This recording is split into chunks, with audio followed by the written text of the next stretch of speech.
Channel Punjabi ਦੇਖ ਰਹੇ ਦਰਸ਼ਕਾਂ ਦਾ ਪ੍ਰੋਗਰਾਮ ਫਰੰਟਲਾਈਨ ਵਿੱਚ ਬਹੁਤ-ਬਹੁਤ ਸਵਾਗਤ। ਦੋਸਤੋ ਹਾਜ਼ਰ ਹਾਂ ਅੱਜ ਦੀਆਂ ਪ੍ਰਮੁੱਖ ਖਬਰਾਂ, ਅੱਜ ਦੇ ਉਹ ਮੁੱਦੇ ਜਿਨ੍ਹਾਂ ਦੇ ਉੱਤੇ ਕੈਨੇਡਾ ਦੇ ਵਿੱਚ ਸਾਰਾ ਦਿਨ ਚਰਚਾ ਹੁੰਦੀ ਰਹੀ ਹੈ। ਉਹ ਮੁੱਦੇ ਤੇ ਉਹਨਾਂ ਮੁੱਦਿਆਂ ਦੇ ਉੱਤੇ ਵੱਖ-ਵੱਖ ਲੋਕਾਂ ਨੇ ਕੀ ਟਿੱਪਣੀ ਕੀਤੀ ਹੈ ਤੁਹਾਡੇ ਨਾਲ ਸਾਂਝਾ ਕਰਨ ਦੇ ਲਈ। ਲਗਾਤਾਰ ਜਿਹੜੀ ਕੋਵਿਡ-19 ਦੀਆਂ ਗੱਲਾਂ ਬਾਤਾਂ ਹੋ ਰਹੀਆਂ ਤੇ ਇਸ ਵੇਲੇ ਇੱਕ ਬੜੀ ਵੱਡੀ ਕਨਫਿਊਜ਼ਨ ਉਹਨਾਂ ਲੋਕਾਂ ਦੇ ਲਈ ਹੋ ਰਹੀ ਹੈ ਜਿਹੜੇ ਲੋਕ ਅਮਰੀਕਾ ਜਾ ਰਹੇ ਨੇ ਕੁਝ ਗਰੋਸਰੀ ਖਰੀਦਣ, ਕੁਝ ਸਮਾਨ ਖਰੀਦਣ ਤੇ ਉਸੇ ਵੇਲੇ ਵਾਪਸ ਆ ਜਾਂਦੇ, ਭਾਵ 72 ਘੰਟੇ ਦੇ ਵਿੱਚ ਜਾਂ 24 ਘੰਟੇ ਦੇ ਵਿੱਚ ਉਹ ਅਮਰੀਕਾ ਜਾ ਕੇ ਵਾਪਸ ਆ ਜਾਂਦੇ ਆ। ਜਦੋਂ ਅਮਰੀਕਾ ਦਾ ਬਾਰਡਰ ਖੋਲ੍ਹਿਆ ਗਿਆ ਸੀ ਉਦੋਂ ਜਿਹੜੇ ਇਹ ਲੋਕ ਜਾ ਕੇ ਡੇ ਟ੍ਰਿਪ ਵਾਲੇ ਸੀ, ਵਾਪਸ ਆਉਂਦੇ ਸੀ, ਇਹਨਾਂ ਦੇ ਲਈ ਇੱਕ ਖਾਸ ਛੋਟ ਦਿੱਤੀ ਗਈ ਸੀ ਕਿ ਇਹਨਾਂ ਨੂੰ ਕੋਈ PCR ਟੈਸਟ ਦੀ ਲੋੜ ਨਹੀਂ, ਇਹਨਾਂ ਨੂੰ ਕੁਆਰੰਟੀਨ ਕਰਨ ਦੀ ਲੋੜ ਨਹੀਂ ਹੈ, ਇਹਨਾਂ ਨੂੰ ਛੋਟ ਦਿੱਤੀ ਗਈ। ਪਰ ਉਹਦੇ ਬਾਵਜੂਦ ਵੀ ਕੁਝ ਕਨਫਿਊਜ਼ਨ ਹੋ ਰਹੀ ਹੈ ਜਿਹਦੀ ਚਰਚਾ ਅੱਜ ਅਖਬਾਰਾਂ ਦੇ ਵਿੱਚ ਸਾਰਾ ਦਿਨ ਚੱਲਦੀ ਰਹੀ ਹੈ। PCR test requirement short trip US ਦੇ ਲਈ ਨਹੀਂ ਆ। ਜਿਹੜੇ ਵੈਕਸੀਨੇਟਡ ਬ੍ਰਿਟਿਸ਼ ਕੋਲੰਬੀਅਨ ਨੇ ਉਹ ਵਾਪਸ ਆ ਸਕਦੇ ਆ, ਪਰ ਕੈਨੇਡਾ ਬਾਰਡਰ ਦੇ ਉੱਤੇ ਇੱਕ ਐਪ ਦਾ ਰੌਲਾ ਰੱਪਾ ਪੈਂਦਾ, ਇੱਕ ਐਪ ਦਾ ਚੱਕਰ ਪੈਂਦਾ। ਤੁਹਾਨੂੰ ਪਤਾ ਕਿ ਨਵੰਬਰ 30 ਤੋਂ ਲੈ ਕੇ ਜਿਹੜੀ ਕੋਵਿਡ-19 ਦਾ ਨੈਗੇਟਿਵ ਟੈਸਟ ਸ਼ੋਅ ਕਰਨਾ ਜ਼ਰੂਰੀ ਨਹੀਂ ਹੈ ਲੈਂਡ ਬਾਰਡਰ ਦੇ ਉੱਤੇ। ਜੇਕਰ ਤੁਸੀਂ 72 ਘੰਟੇ ਡੇ ਟ੍ਰਿਪਰਸ, ਵੀਕਐਂਡ ਗੇਟਵੇਜ਼ ਜਾਂ ਦੂਜੇ ਜਿਹੜੇ ਨੇ ਗਰੋਸਰੀ ਲੈਣ ਜਾਂ ਗੈਸ ਲੈਣ ਉੱਧਰ ਜਾਂਦੇ ਆ, ਉਹਨਾਂ ਦੇ ਲਈ ਕੋਈ ਵੀ ਇਸ ਤਰ੍ਹਾਂ ਦੀ ਟੈਸਟ ਦੀ ਰਿਕੁਆਇਰਮੈਂਟ ਨਹੀਂ ਹੈ। ਜਦੋਂ ਪਿਛਲੇ ਸਮੇਂ ਦੇ ਵਿੱਚ ਇਸ ਗੱਲ ਤੋਂ ਬਹੁਤ ਸਾਰੀ ਲੋਕਾਂ ਨੂੰ ਜਿਹੜੀ ਇੱਕ ਤਸੱਲੀ ਮਿਲੀ ਸੀ ਕਿ ਹੁਣ ਇਸ ਚੀਜ਼ ਦੀ ਲੋੜ ਨਹੀਂ ਹੈ, ਉੱਧਰ ਜਾਣ ਲੱਗ ਪਿਆ ਸੀ ਗੈਸ ਲੈਣ ਦੇ ਲਈ, ਗਰੋਸਰੀ ਲੈਣ ਦੇ ਲਈ। ਬਹੁਤ ਸਾਰੇ ਲੋਕ ਉੱਥੇ ਗਏ, ਉੱਥੇ ਆਉਣ ਤੋਂ ਬਾਅਦ ਜਦ ਵਾਪਸ ਆਏ ਤੇ ਵਾਪਸ ਆਉਣ ਦੇ ਉੱਤੇ ਉਹਨਾਂ ਕੋਲੋਂ ਇੱਕ ਐਪ ਬਾਰੇ ਪੁੱਛਿਆ ਗਿਆ, ਅਰਾਈਵਕੈਨ ਐਪ ਬਾਰੇ। ਜਾਣ ਵੇਲੇ ਲੋਕ ਦੱਸਦੇ ਆ ਕਿ ਅਸੀਂ ਸਾਰਾ ਕੁਝ ਖੋਜਬੀਨ ਕੀਤੀ, ਸਾਰੀ ਕੁਝ ਸਰਚ ਕੀਤੀ, ਕਿਉਂਕਿ ਸਾਰੀਆਂ ਖਬਰਾਂ ਸਾਰਿਆਂ ਤੱਕ ਨਹੀਂ ਪਹੁੰਚਦੀਆਂ, ਸਾਰਿਆਂ ਨੂੰ ਸਾਰੀਆਂ ਗੱਲਾਂ ਦਾ ਨਹੀਂ ਪਤਾ ਹੁੰਦਾ। ਜਿਹੜਾ ਬੰਦਾ ਵੀ ਜਾਂਦਾ ਹੈ ਅਮਰੀਕਾ ਦੇ ਵਿੱਚ, ਉਹਨੇ ਜਾ ਕੇ ਵਾਪਸ ਆ ਜਾਣਾ, ਉਹਨੂੰ ਇੰਨਾ ਪਤਾ ਲੱਗ ਗਿਆ ਕਿ ਮੈਨੂੰ ਕੋਵਿਡ-19 ਦੇ ਨੈਗੇਟਿਵ ਟੈਸਟ ਦੀ ਲੋੜ ਨਹੀਂ ਆ, ਪਰ ਸਾਰਾ ਕੁਝ ਨਹੀਂ ਪਤਾ ਲੱਗਿਆ ਕਿ ਕਿਹੜੇ ਕਿਹੜੇ ਕਾਗਜ਼ ਪੱਤਰ ਚਾਹੀਦੇ ਆ। ਅਜੇ ਤੱਕ ਵੀ ਬਹੁਤ ਸਾਰੇ ਲੋਕਾਂ ਨੂੰ ਇਸ ਗੱਲ ਬਾਰੇ ਕਨਫਿਊਜ਼ਨ ਆ ਕਿ ਵਾਪਸ ਆਉਣ ਵੇਲੇ ਅਸਲ ਦੇ ਵਿੱਚ ਚਾਹੀਦਾ ਕੀ ਆ। ਕੁਛ ਲੋਕ ਦੱਸਦੇ ਆ, ਉਹ ਕਹਿੰਦੇ ਅਸੀਂ ਸਾਰੀ ਖੋਜਬੀਨ ਕਰਕੇ ਗੂਗਲ ਦੇ ਉੱਤੇ ਗਏ ਤੇ ਉਹਦੇ ਵਿੱਚੋਂ ਕਿਤੇ ਵੀ ਸਾਨੂੰ ਕਿਸੇ ਐਪ ਬਾਰੇ ਨਹੀਂ ਪਤਾ ਲੱਗਿਆ। ਉਹ ਕਹਿੰਦੇ ਸੀ ਉੱਥੇ ਚਲੇ ਗਏ ਤੇ ਉੱਥੇ ਜਾਣ ਤੋਂ ਬਾਅਦ ਜਦੋਂ ਸਾਨੂੰ ਉਹਨਾਂ ਨੇ ਟੈਸਟ ਮੰਗਿਆ ਕਿ ਟੈਸਟ ਦਿਖਾਓ, ਤੇ ਬਾਅਦ ਦੇ ਵਿੱਚ ਉਹਨਾਂ ਦੇ ਕੁਲੀਗ ਨੇ ਦੱਸਿਆ ਕਿ ਨਹੀਂ, ਇਹਨਾਂ ਨੂੰ ਟੈਸਟ ਦੀ ਲੋੜ ਨਹੀਂ ਹੈ। ਤੇ ਉਹਦੇ ਤੋਂ ਬਾਅਦ ਕਹਿੰਦੇ ਫਿਰ ਸਾਰੀ ਗੱਲਬਾਤ ਇੱਥੇ ਆ ਕੇ ਰੁਕ ਗਈ ਕਿ ਕੀ ਉਹ ਤੁਹਾਡੇ ਕੋਲ ਐਪ ਹੈਗੀ ਆ। ਐਪ ਇਹਨਾਂ ਕੋਲ ਨਹੀਂ ਸੀ ਕਿਉਂਕਿ ਇਹਨਾਂ ਲੋਕਾਂ ਨੂੰ ਐਪ ਬਾਰੇ ਨਹੀਂ ਪਤਾ ਸੀ। ਇਸ ਕਰਕੇ ਵਾਪਸ ਕੈਨੇਡਾ ਦਾਖਲ ਹੋਣਾ ਇਹਨਾਂ ਦੇ ਲਈ ਬਹੁਤ ਵੱਡੀ ਮੁਸ਼ਕਿਲ ਬਣਦਾ ਜਾ ਰਿਹਾ। ਲੋਕ ਵਾਪਸ ਮੁੜੇ ਜਾ ਰਹੇ ਆ ਤੇ ਵਾਪਸ ਮੁੜ ਕੇ ਜਦੋਂ ਪਿੱਛੇ ਜਾ ਕੇ ਇੱਕ ਦੂਜੇ ਨੂੰ ਪੁੱਛਦੇ ਆ ਕਿ ਦਿੱਕਤ ਕੀ ਆਈ ਹੈ, ਤਾਂ ਫਿਰ ਉੱਥੋਂ ਇੱਕ ਐਪ ਬਾਰੇ ਪਤਾ ਲੱਗਦਾ ਹੈ। ਜਿਹੜੇ ਬਾਰਡਰ ਗਾਰਡ ਨੇ ਬਹੁਤੇ, ਉਹਨਾਂ ਨੂੰ ਵੀ ਦੱਸਿਆ ਕਿ ਬਹੁਤ ਕੁਝ ਉਹਨਾਂ ਨੂੰ ਵੀ ਨਹੀਂ ਪਤਾ ਆ। ਲੋਕ ਇਸ ਸਾਰੇ ਕੁਝ ਤੋਂ ਪਰੇਸ਼ਾਨ ਨੇ, ਫਰਸਟ੍ਰੇਟਡ ਨੇ, ਤੇ ਲੋਕਾਂ ਦੇ ਵਿੱਚ ਖਾਸ ਤੌਰ ਦੇ ਉੱਤੇ ਪਰੇਸ਼ਾਨੀ ਪਾਈ ਜਾ ਰਹੀ ਹੈ ਕਿ ਅਰਾਈਵਕੈਨ ਐਪ ਬਾਰੇ ਇਹ ਜਿਹੜਾ ਰੌਲਾ ਰੱਪਾ ਇਹ ਕੀ ਹੈ। ਸਰਕਾਰ ਨੇ ਅਰਾਈਵਕੈਨ ਐਪ ਦੇ ਉੱਤੇ ਆਪਣਾ ਡਾਟਾ ਅਪਲੋਡ ਕਰਨਾ ਜ਼ਰੂਰੀ ਦੱਸਿਆ ਹੈ। ਇਹ ਗੱਲ ਬਹੁਤ ਕਲੀਅਰ ਆ, ਤੁਹਾਡੇ ਕੋਲ ਇਹ ਚੀਜ਼ ਹੋਣੀ ਚਾਹੀਦੀ, ਪਰ ਲੋਕਾਂ ਨੂੰ ਇਹ ਪਤਾ ਕਿਉਂ ਨਹੀਂ। ਲੋਕ ਮੰਗ ਕੀ ਕਰ ਰਹੇ ਆ? ਲੋਕ ਮੰਗ ਇਹ ਕਰ ਰਹੇ ਆ ਕਿ ਜੇਕਰ ਸਾਨੂੰ ਇੰਨੀ ਵਾਰ ਗੂਗਲ ਕਰਨ ਦੇ ਉੱਤੋਂ ਵੀ ਇਹ ਨਿਯਮ ਨਹੀਂ ਪਤਾ ਲੱਗਾ ਤਾਂ ਨਿਯਮ ਸਰਕਾਰ ਦੁਆਰਾ ਇੰਨਾ ਜ਼ਿਆਦਾ ਪ੍ਰਚਾਰਿਆ ਨਹੀਂ ਗਿਆ। ਕਿਤੇ ਨਾ ਕਿਤੇ ਕਮਿਊਨੀਕੇਸ਼ਨ ਦੇ ਵਿੱਚ ਗੈਪ ਰਿਹਾ, ਲੋਕਾਂ ਨੂੰ ਇਹ ਗੱਲਬਾਤ ਪਤਾ ਨਹੀਂ ਲੱਗੀ। ਲੋਕ ਹੁਣ ਮੰਗ ਕੀ ਕਰ ਰਹੇ ਆ? ਉਹ ਕਹਿੰਦੇ ਇਹਦਾ ਹੱਲ ਬੜਾ ਸਿੱਧਾ ਆ ਕਿ ਜਦੋਂ ਅਸੀਂ ਇੱਧਰੋਂ ਅਮਰੀਕਾ ਨੂੰ ਜਾਂਦੇ ਹਾਂ, ਉੱਥੇ ਕਿੰਨਾ ਚਿਰ ਵੇਟ ਹੁੰਦੀ ਆ ਬਾਰਡਰ ਦੇ ਉੱਤੇ, ਉੱਥੇ ਇੱਕ ਇਨਫੋਰਮੇਸ਼ਨ ਡਿਸਪਲੇ ਕਰ ਦਿਓ, ਉੱਥੇ ਬੋਰਡ ਲਾ ਦਿਓ, ਕੁਝ ਲਿਖ ਕੇ ਲਾ ਦਿਓ ਕਿ ਜਦੋਂ ਤੁਸੀਂ ਵਾਪਸ ਆਉਣਾ ਹੈ ਤਾਂ ਤੁਹਾਨੂੰ ਕੀ ਕੀ ਚਾਹੀਦਾ, ਜਾਣ ਵੇਲੇ ਤੁਹਾਨੂੰ ਕੀ ਕੀ ਚਾਹੀਦਾ। ਬੜੀ ਸੌਖੀ ਜਿਹੀ ਗੱਲ ਦੇ ਨਾਲ ਜੇ ਕਿਸੇ ਕੋਲ ਕੋਈ ਉਹ ਡਾਕੂਮੈਂਟ ਨਹੀਂ ਹੈ ਤਾਂ ਉੱਥੋਂ ਵਾਪਸ ਮੁੜ ਸਕਦਾ ਤੇ ਉੱਥੋਂ ਜਾ ਕੇ ਉਹ ਵਾਪਸ ਆ ਸਕਦਾ। ਹੁਣ ਕੋਵਿਡ-19 ਟੈਸਟ ਜ਼ਰੂਰੀ ਨਹੀਂ ਹੈ, ਇਹ ਗੱਲ ਸਾਰਿਆਂ ਨੂੰ ਪਤਾ ਲੱਗ ਚੁੱਕੀ ਆ। ਬਾਰਡਰ ਵਾਲੇ ਵੀ ਇਸ ਗੱਲ ਤੋਂ ਅਵੇਅਰ ਨੇ ਕਿਉਂਕਿ ਸ਼ੁਰੂ ਦੇ ਵਿੱਚ ਇਹਦਾ ਬਹੁਤ ਸਾਰਾ ਰੌਲਾ ਰੱਪਾ ਪਿਆ ਸੀ, ਬਾਅਦ ਦੇ ਵਿੱਚ ਜਾ ਕੇ ਇਹਦੇ ਉੱਤੇ ਕਲੈਰੀਫਿਕੇਸ਼ਨ ਦਿੱਤੀ ਗਈ ਸੀ। ਪਰ ਬਹੁਤ ਸਾਰੇ ਲੋਕਾਂ ਨੂੰ ਕੁਝ ਸਿਗਨੇਚਰ, ਕੁਝ ਐਪ ਦੇ ਕਰਕੇ ਹੀ ਵਾਪਸ ਭੇਜਿਆ ਜਾ ਰਿਹਾ। ਦੂਜਾ ਇਹ ਦੱਸਿਆ ਜਾ ਰਿਹਾ ਕਿ ਲੋਕ ਜਦੋਂ ਇੱਧਰ ਵਾਪਸ ਕੈਨੇਡਾ ਆਉਂਦੇ ਆ, ਦੂਜੇ ਪਾਸੇ ਵੀ ਬਹੁਤ ਲੰਬਾ ਸਮਾਂ ਕਾਰਾਂ ਦੇ ਵਿੱਚ ਬੈਠੇ ਵੇਟ ਕਰਦੇ ਆ, ਵੇਟ ਟਾਈਮ ਬਹੁਤ ਜ਼ਿਆਦਾ ਆ। ਉਹ ਵੇਟ ਟਾਈਮ ਦੇ ਵਿੱਚ ਜੇ ਉਹਨਾਂ ਨੂੰ ਪਤਾ ਲੱਗ ਜਾਵੇ ਕਿ ਕੋਈ ਅਰਾਈਵਕੈਨ ਐਪ ਚਾਹੀਦੀ ਆ ਤਾਂ ਇਹ ਉਹਨਾਂ ਦੇ ਲਈ ਕੋਈ ਬਹੁਤੀ ਵੱਡੀ ਸਮੱਸਿਆ ਨਹੀਂ ਹੈ। ਉਹ ਜਿੰਨਾ ਚਿਰ ਕਾਰ ਦੇ ਵਿੱਚ ਬੈਠੇ ਆਪਣੀ ਵਾਰੀ ਦੀ ਉਡੀਕ ਕਰਦੇ, ਉਹਨਾਂ ਚਿਰ ਦੇ ਵਿੱਚ ਅਰਾਈਵਕੈਨ ਐਪ ਡਾਊਨਲੋਡ ਕਰਕੇ ਉਹਦੇ 'ਤੇ ਆਪਣਾ ਡਾਟਾ ਅਪਲੋਡ ਕਰ ਸਕਦੇ ਆ। ਉਹਨਾਂ ਨੂੰ ਉਹ ਬਾਰਡਰ ਲਾਈਨ ਅਪ ਦੇ ਉੱਤੇ ਵੀ ਜੇ ਉਹਨਾਂ ਕੋਲ ਜਿੰਨਾ ਜ਼ਿਆਦਾ ਸਮਾਂ ਹੁੰਦਾ, ਉੱਥੇ ਵੀ ਇਸ ਚੀਜ਼ ਦਾ ਨਹੀਂ ਪਤਾ ਲੱਗ ਰਿਹਾ। ਹੋ ਕੀ ਰਿਹਾ, ਫਿਰ ਜਦੋਂ ਆਪਣੀ ਉਹਨਾਂ ਦੀ ਵਾਰੀ ਆਉਂਦੀ ਹੈ, ਵਾਰੀ ਦੇ ਉੱਤੇ ਉਹ ਐਪ ਮੰਗਦੇ ਆ, ਐਪ ਹੁੰਦੀ ਨਹੀਂ ਤੇ ਫਿਰ ਉਹਨਾਂ ਨੂੰ ਵਾਪਸ ਭੇਜ ਦਿੱਤਾ ਜਾਂਦਾ, ਜਿਹਦੇ ਨਾਲ ਜਿਹੜੀ ਕੈਨੇਡਾ ਬਾਰਡਰ ਸਰਵਿਸਿਜ਼ ਏਜੰਸੀਜ਼ ਆ ਉਹ ਵੀ ਕਹਿ ਰਹੀ ਆ ਕਿ ਲੋਕਾਂ ਨੂੰ ਇਹਦੇ ਬਾਰੇ ਅਵੇਅਰ ਹੋਣਾ ਚਾਹੀਦਾ। ਤੁਸੀਂ ਵੀ ਜੇਕਰ ਇੱਕ ਦਿਨ ਦੇ ਲਈ ਕੈਨੇਡਾ ਤੋਂ ਅਮਰੀਕਾ ਜਾ ਰਹੇ ਹੋ ਗੈਸ ਗਰੋਸਰੀ ਲੈਣ ਦੇ ਲਈ, ਖਾਸ ਤੌਰ ਦੇ ਉੱਤੇ ਧਿਆਨ ਰੱਖਿਆ ਜਾਵੇ ਕਿ ਸਾਰੇ ਟਰੈਵਲਰ ਤੁਸੀਂ ਕਿੰਨਾ ਚਿਰ ਉੱਥੇ ਰਹਿਣਾ ਆ, ਕਿੰਨਾ ਚਿਰ ਉੱਥੇ ਨਹੀਂ ਰਹਿਣਾ, ਇਹ ਚੀਜ਼ ਦਾ ਕੋਈ ਮਤਲਬ ਨਹੀਂ ਆ। ਤੁਹਾਨੂੰ ਸਾਰਿਆਂ ਨੂੰ ਮੈਂਡੇਟਰੀ ਅਰਾਈਵ ਕੈਨ ਜਿਹੜੀ ਕਿ ਫ੍ਰੀ ਇੱਕ ਮੋਬਾਈਲ ਐਪਲੀਕੇਸ਼ਨ ਆ, ਜਾਂ ਉਹਨਾਂ ਦੀ ਵੈਬਸਾਈਟ ਦੇ ਉੱਤੇ ਜਾ ਕੇ ਪ੍ਰੂਫ ਆਫ ਵੈਕਸੀਨੇਸ਼ਨ ਅੰਗਰੇਜ਼ੀ ਦੇ ਵਿੱਚ ਜਾਂ ਫ੍ਰੈਂਚ ਦੇ ਵਿੱਚ, ਤੇ ਉਹਦੇ ਨਾਲ ਹੀ ਕੁਆਰੰਟਾਈਨ ਪਲਾਨ ਕੈਨੇਡਾ ਆਉਣ ਤੋਂ ਪਹਿਲਾਂ ਉਸ ਐਪ ਦੇ ਉੱਤੇ ਦੇਣਾ ਹੀ ਪੈਣਾ ਆ। ਇਸ ਗੱਲ ਨੂੰ ਬਹੁਤ ਧਿਆਨ ਨਾਲ ਸਮਝਿਆ ਜਾਵੇ। ਤੁਸੀਂ ਚਾਹੇ ਇੱਕ ਦਿਨ ਲਈ ਚੱਲੇ ਹੋ, ਚਾਹੇ ਕਿੰਨੇ ਦਿਨ ਲਈ ਚੱਲੇ ਆ, ਉਹਦੇ ਉੱਤੇ ਤੁਹਾਡਾ ਸਾਰਾ ਡਾਟਾ ਅਰਾਈਵ ਕੈਨ ਐਪ ਤੁਹਾਡੇ ਕੋਲ ਹੋਣੀ ਜ਼ਰੂਰੀ ਹੈ। ਤੁਹਾਡਾ ਡਾਟਾ ਉਹਦੇ ਉੱਤੇ ਹੋਣਾ ਬਹੁਤ ਜ਼ਰੂਰੀ ਆ। ਇਹ ਗੱਲਬਾਤ ਖਾਸ ਤੌਰ ਦੇ ਉੱਤੇ ਕਿਹਾ ਗਿਆ। ਭਾਵੇਂ ਕਿ ਜਿਹੜਾ PCR ਟੈਸਟ ਆ ਉਹ ਵੇਵ ਆਫ ਕਰ ਦਿੱਤਾ ਗਿਆ, ਉਹਦੀ ਲੋੜ ਨਹੀਂ ਆ, ਪਰ ਫਿਰ ਵੀ ਉੱਥੇ ਜਾ ਕੇ ਤੁਹਾਨੂੰ ਆਪਣੀ ਇਹ ਸਾਰੀ ਇਨਫੋਰਮੇਸ਼ਨ ਦੇਣੀ ਪਊਗੀ, ਤਾਂ ਹੀ ਤੁਸੀਂ ਸੌਖੇ ਵਾਪਸ ਆ ਸਕਦੇ ਹੋ। ਇਸ ਕਿਸਮ ਦੇ ਬਹੁਤ ਸਾਰੇ ਕੇਸ ਆ ਰਹੇ ਨੇ ਜਿਹਦੇ ਵਿੱਚ ਲੋਕਾਂ ਨੂੰ ਕਨਫਿਊਜ਼ਨ ਹੋ ਰਹੀ ਹੈ ਤੇ ਬਾਰਡਰ ਦੇ ਉੱਤੇ ਫਿਰ ਪਰੇਸ਼ਾਨੀ ਦਾ ਸਾਹਮਣਾ ਕਰਨਾ ਪੈ ਰਿਹਾ। ਕ੍ਰਿਸਮਸ ਹੌਲੀਡੇਜ਼ ਨੇੜੇ ਆ ਰਹੀਆਂ, ਇਸ ਵੇਲੇ ਫੈਸਟੀਵਲ ਸੀਜ਼ਨ ਆ, ਤੇ ਇਹ ਸਾਰੇ ਕੁਛ ਦੇ ਵਿੱਚ ਅਲਬਰਟਾ ਦੇ ਵਿੱਚੋਂ ਜਿਹੜੀ ਖਾਸ ਖਬਰ ਆ ਰਹੀ ਹੈ ਕਿ ਉਹਨਾਂ ਦੇ ਲਈ ਹੋ ਸਕਦਾ ਹੈ ਕ੍ਰਿਸਮਸ ਪਹਿਲਾਂ ਵਰਗੀ ਨਾ ਹੋਵੇ। ਕਾਰਨ ਉਹਦਾ ਇਹ ਦੱਸਿਆ ਜਾ ਰਿਹਾ ਕਿ ਬਹੁਤ ਸਾਰੇ ਲੋਕ ਉੱਥੇ ਅਜੇ ਵੀ ਇਕੱਠੇ ਨਹੀਂ ਹੋ ਸਕਦੇ। ਅਜੇ ਵੀ ਜਿਹੜੇ ਨਿਯਮ ਅਲਬਰਟਾ ਦੇ ਵਿੱਚ ਲਾਗੂ ਨੇ ਉਹਨਾਂ ਦੇ ਅਨੁਸਾਰ ਤੁਸੀਂ ਘਰਾਂ ਦੇ ਵਿੱਚ ਬਹੁਤ ਵੱਡਾ ਇਕੱਠ ਨਹੀਂ ਕਰ ਸਕਦੇ, ਤੇ ਜਦੋਂ ਤੁਸੀਂ ਘਰਾਂ ਦੇ ਵਿੱਚ ਇਕੱਠ ਨਹੀਂ ਕਰ ਸਕਦੇ ਤੇ ਕੁਦਰਤੀ ਤੌਰ ਤੇ ਇਹ ਤਿਉਹਾਰਾਂ ਦਾ ਮੌਸਮ ਫਿੱਕਾ ਰਹਿਣ ਦੀ ਆਸ ਆ। ਜਿਹੜੇ ਅਲਬਰਟਾ ਦੇ ਵਿੱਚ ਆਰਡਰਸ ਨੇ ਉਹਨਾਂ ਦੇ ਅਨੁਸਾਰ ਜਿਹੜੇ ਚੀਫ ਮੈਡੀਕਲ ਆਫਿਸਰ ਉੱਥੇ ਹੈਲਥ ਦੇ ਨੇ ਡਾਕਟਰ ਡੀਨਾ ਹਿੰਸ਼ਾ, ਉਹਨਾਂ ਨੇ ਦੱਸਿਆ, ਜਿਹੜੀ ਉਹਨਾਂ ਨੇ ਹਿੰਟ ਦਿੱਤਾ ਆ ਕਿ ਇਹ ਰੂਲ ਆਉਣ ਵਾਲੇ ਕੁਝ ਹਫ਼ਤੇ ਐਸੇ ਤਰ੍ਹਾਂ ਹੀ ਰਹਿਣਗੇ। ਤੇ ਅੱਜ ਜਦੋਂ ਅਸੀਂ ਤੁਹਾਡੇ ਨਾਲ ਇਹ ਗੱਲਬਾਤ ਕਰ ਰਹੇ ਹਾਂ ਤਾਂ ਕੁਝ ਹਫ਼ਤੇ ਆਉਣ ਵਾਲੇ ਦਾ ਮਤਲਬ ਇਹ ਆ ਕਿ ਕ੍ਰਿਸਮਸ ਲੰਘ ਜਾਊਗੀ, ਹੌਲੀਡੇ ਸੀਜ਼ਨ ਉਹ ਕਹਿੰਦੇ ਨੇੜੇ ਆ ਰਿਹਾ। ਕਈ ਕਿਸਮ ਦੇ ਹੌਲੀਡੇ ਆਉਣ ਵਾਲੇ ਦਿਨਾਂ ਦੇ ਵਿੱਚ ਹੋਣੀਆਂ। ਲੋਕ ਆਪਣੇ ਪਰਿਵਾਰਾਂ ਦੇ ਨਾਲ, ਐਕਸਟੈਂਡਡ ਫੈਮਲੀਜ਼ ਦੇ ਨਾਲ ਮਿਲਣਾ ਚਾਹੁੰਦੇ ਆ, ਪਰ ਉਹਦੇ ਤੁਹਾਨੂੰ ਫਿਰ ਬੈਲੈਂਸ ਦੇਖਣਾ ਪਊਗਾ। ਤੁਹਾਨੂੰ ਡਾਇਰੈਕਟ ਕੋਵਿਡ-19 ਦੇ ਨਾਲ ਨੁਕਸਾਨ ਹੋ ਸਕਦਾ, ਇਸ ਕਰਕੇ ਤੁਹਾਨੂੰ ਰੈਸਟ੍ਰਿਕਸ਼ਨਸ ਨੂੰ ਮੰਨਣਾ ਪਊਗਾ। ਇਸ ਵੇਲੇ ਨਿਯਮ ਕੀ ਆ ਸਟੇਟ ਦੇ ਵਿੱਚ? ਰੂਲ ਇਹ ਆ ਕਿ ਇੱਕ ਹਾਊਸ ਹੋਲਡ ਹੀ ਦੂਜੇ ਹਾਊਸ ਹੋਲਡ ਦੇ ਵਿੱਚ ਜਾ ਸਕਦਾ, ਮਤਲਬ ਇੱਕ ਘਰ ਵਾਲਾ ਹੀ ਦੂਜੇ ਘਰ ਦੇ ਵਿੱਚ ਜਾ ਸਕਦਾ, ਜਾਂ ਇੱਦਾਂ ਕਹਿ ਲਓ ਜੀ ਇੱਕ ਘਰ ਦੇ ਵਿੱਚ ਦੋ ਘਰ ਇਕੱਠੇ ਹੋ ਸਕਦੇ ਆ ਕਿਸੇ ਵੀ ਗੈਟ ਟੂਗੈਦਰ ਦੇ ਲਈ, 2 ਹਾਊਸ ਹੋਲਡਸ ਇਨ ਆਲ। ਤੇ ਇਹਦੇ ਵਿੱਚ ਉਹਨਾਂ ਨੇ ਇੱਕ ਜਿਹੜਾ ਹੋਰ ਕੈਪ ਲਾ ਦਿੱਤਾ, ਉਹ 10 ਨੰਬਰ ਦਾ ਲਾ ਦਿੱਤਾ। ਵੀ ਇਹਦਾ ਮਤਲਬ ਇਹ ਨਹੀਂ ਕਿ 10-10 ਦੋਵਾਂ ਘਰਾਂ 'ਚ ਹੋਣ ਤੇ 20 ਜਣਾਂ ਦਾ ਇਕੱਠ ਕਰ ਲਓ, ਸਿਰਫ ਟੋਟਲ ਜਿਹੜੀ ਗਿਣਤੀ ਆ ਉਹ 10 ਹੋ ਸਕਦੀ ਹੈ। ਸੋ ਮਤਲਬ ਬੜਾ ਸਪਸ਼ਟ ਆ ਕਿ ਜ਼ਿਆਦਾ ਲੋਕ ਤੁਹਾਡੇ ਘਰ ਦੇ ਵਿੱਚ ਨਹੀਂ ਆ ਸਕਦੇ, ਨਾ ਤੁਸੀਂ ਵੱਡੀਆਂ ਪਾਰਟੀਆਂ ਕਿਸੇ ਹੋਰ ਦੇ ਕਰ ਸਕਦੇ ਆ। ਅਲਬਰਟਾ ਦੇ ਵਿੱਚ ਅੱਜ ਜਦੋਂ ਅਸੀਂ ਤੁਹਾਡੇ ਨਾਲ ਗੱਲਬਾਤ ਕਰ ਰਹੇ ਹਾਂ ਬੁੱਧਵਾਰ ਦੇ ਦਿਨ, ਤਾਂ ਇਹ ਨਿਯਮ ਐਸੇ ਤਰ੍ਹਾਂ ਚੱਲ ਰਿਹਾ ਆ ਤੇ ਆਸ ਇਹ ਕੀਤੀ ਜਾ ਰਹੀ ਹੈ ਕਿ ਇਹ ਨਿਯਮ ਲੰਬਾ ਸਮਾਂ ਚੱਲਦਾ ਰਹਿਣਾ। ਸੋ ਇਸ ਗੱਲ ਦੇ ਲਈ ਅਲਬਰਟਾ ਵਾਸੀਆਂ ਨੂੰ ਪ੍ਰਿਪੇਅਰ ਹੋਣਾ ਚਾਹੀਦਾ ਕਿ ਕ੍ਰਿਸਮਸ ਤੇ ਹੌਲੀਡੇਜ਼ ਉਹਨਾਂ ਦੇ ਲਈ ਬਾਕੀਆਂ ਵਰਗੀਆਂ ਨਹੀਂ ਹੋਣੀਆਂ। ਜਿਹੜੇ ਅਨਵੈਕਸੀਨੇਟਡ ਲੋਕ ਨੇ ਐਲੀਜੀਬਲ ਹੈਗੇ ਨੇ ਸ਼ਾਟਸ ਲਈ, ਪਰ ਉਹਨਾਂ ਨੇ ਸ਼ਾਟ ਲਵਾਇਆ ਨਹੀਂ, ਉਹ ਕਿਸੇ ਵੀ ਇਨਡੋਰ ਇਸ ਤਰ੍ਹਾਂ ਦੀ ਗੈਦਰਿੰਗ ਦੇ ਲਈ ਅਲਾਉਡ ਨਹੀਂ ਆ।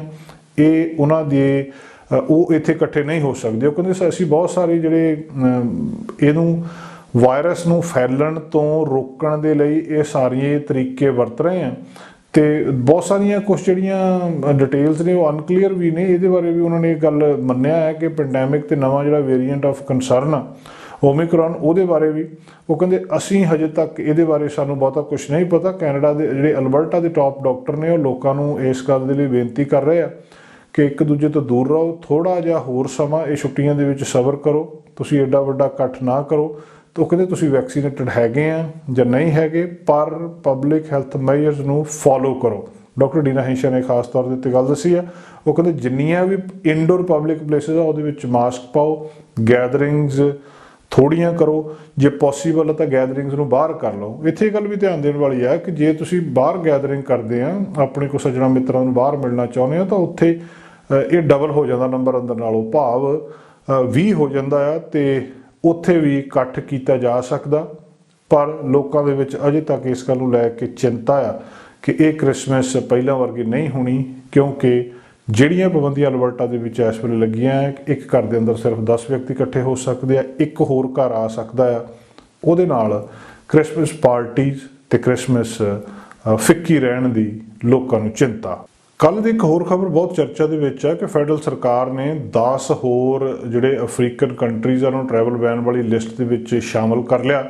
3 ਹੋਰ ਨੂੰ ਅਸਲ ਦੇ ਵਿੱਚ ਸ਼ਾਮਲ ਕਰਕੇ ਟੋਟਲ ਗਿਣਤੀ ਇਹਦੀ 10 ਹੋ ਗਈ ਹੈ। ਸੋ ਨਾਈਜੀਰੀਆ, ਮਾਲਵਾਈ ਤੇ ਇਜਿਪਟ, ਇਹ 3 ਜਿਹੜੀਆਂ ਕੰਟਰੀਜ਼ ਨੇ ਇਹਨਾਂ ਨੂੰ ਉਸ ਲਿਸਟ ਦੇ ਵਿੱਚ ਸ਼ਾਮਲ ਕਰ ਦਿੱਤਾ ਕਿ ਜਿੱਥੇ ਕੋਈ ਵੀ ਜਿਹੜਾ ਫੋਰਨ ਨੈਸ਼ਨਲ ਆ ਉਹਨਾਂ ਨੂੰ ਬੰਦ ਕਰ ਦਿੱਤਾ ਗਿਆ ਕੈਨੇਡਾ ਦੇ ਵਿੱਚ ਐਂਟਰ ਹੋਣ ਤੋਂ, ਜੇ ਉਹ ਇਹਨਾਂ ਕੰਟਰੀਜ਼ ਦੇ ਵਿੱਚ ਗਏ ਆ ਪਿਛਲੇ 2 ਵੀਕਸ ਦੇ ਉੱਤੋਂ।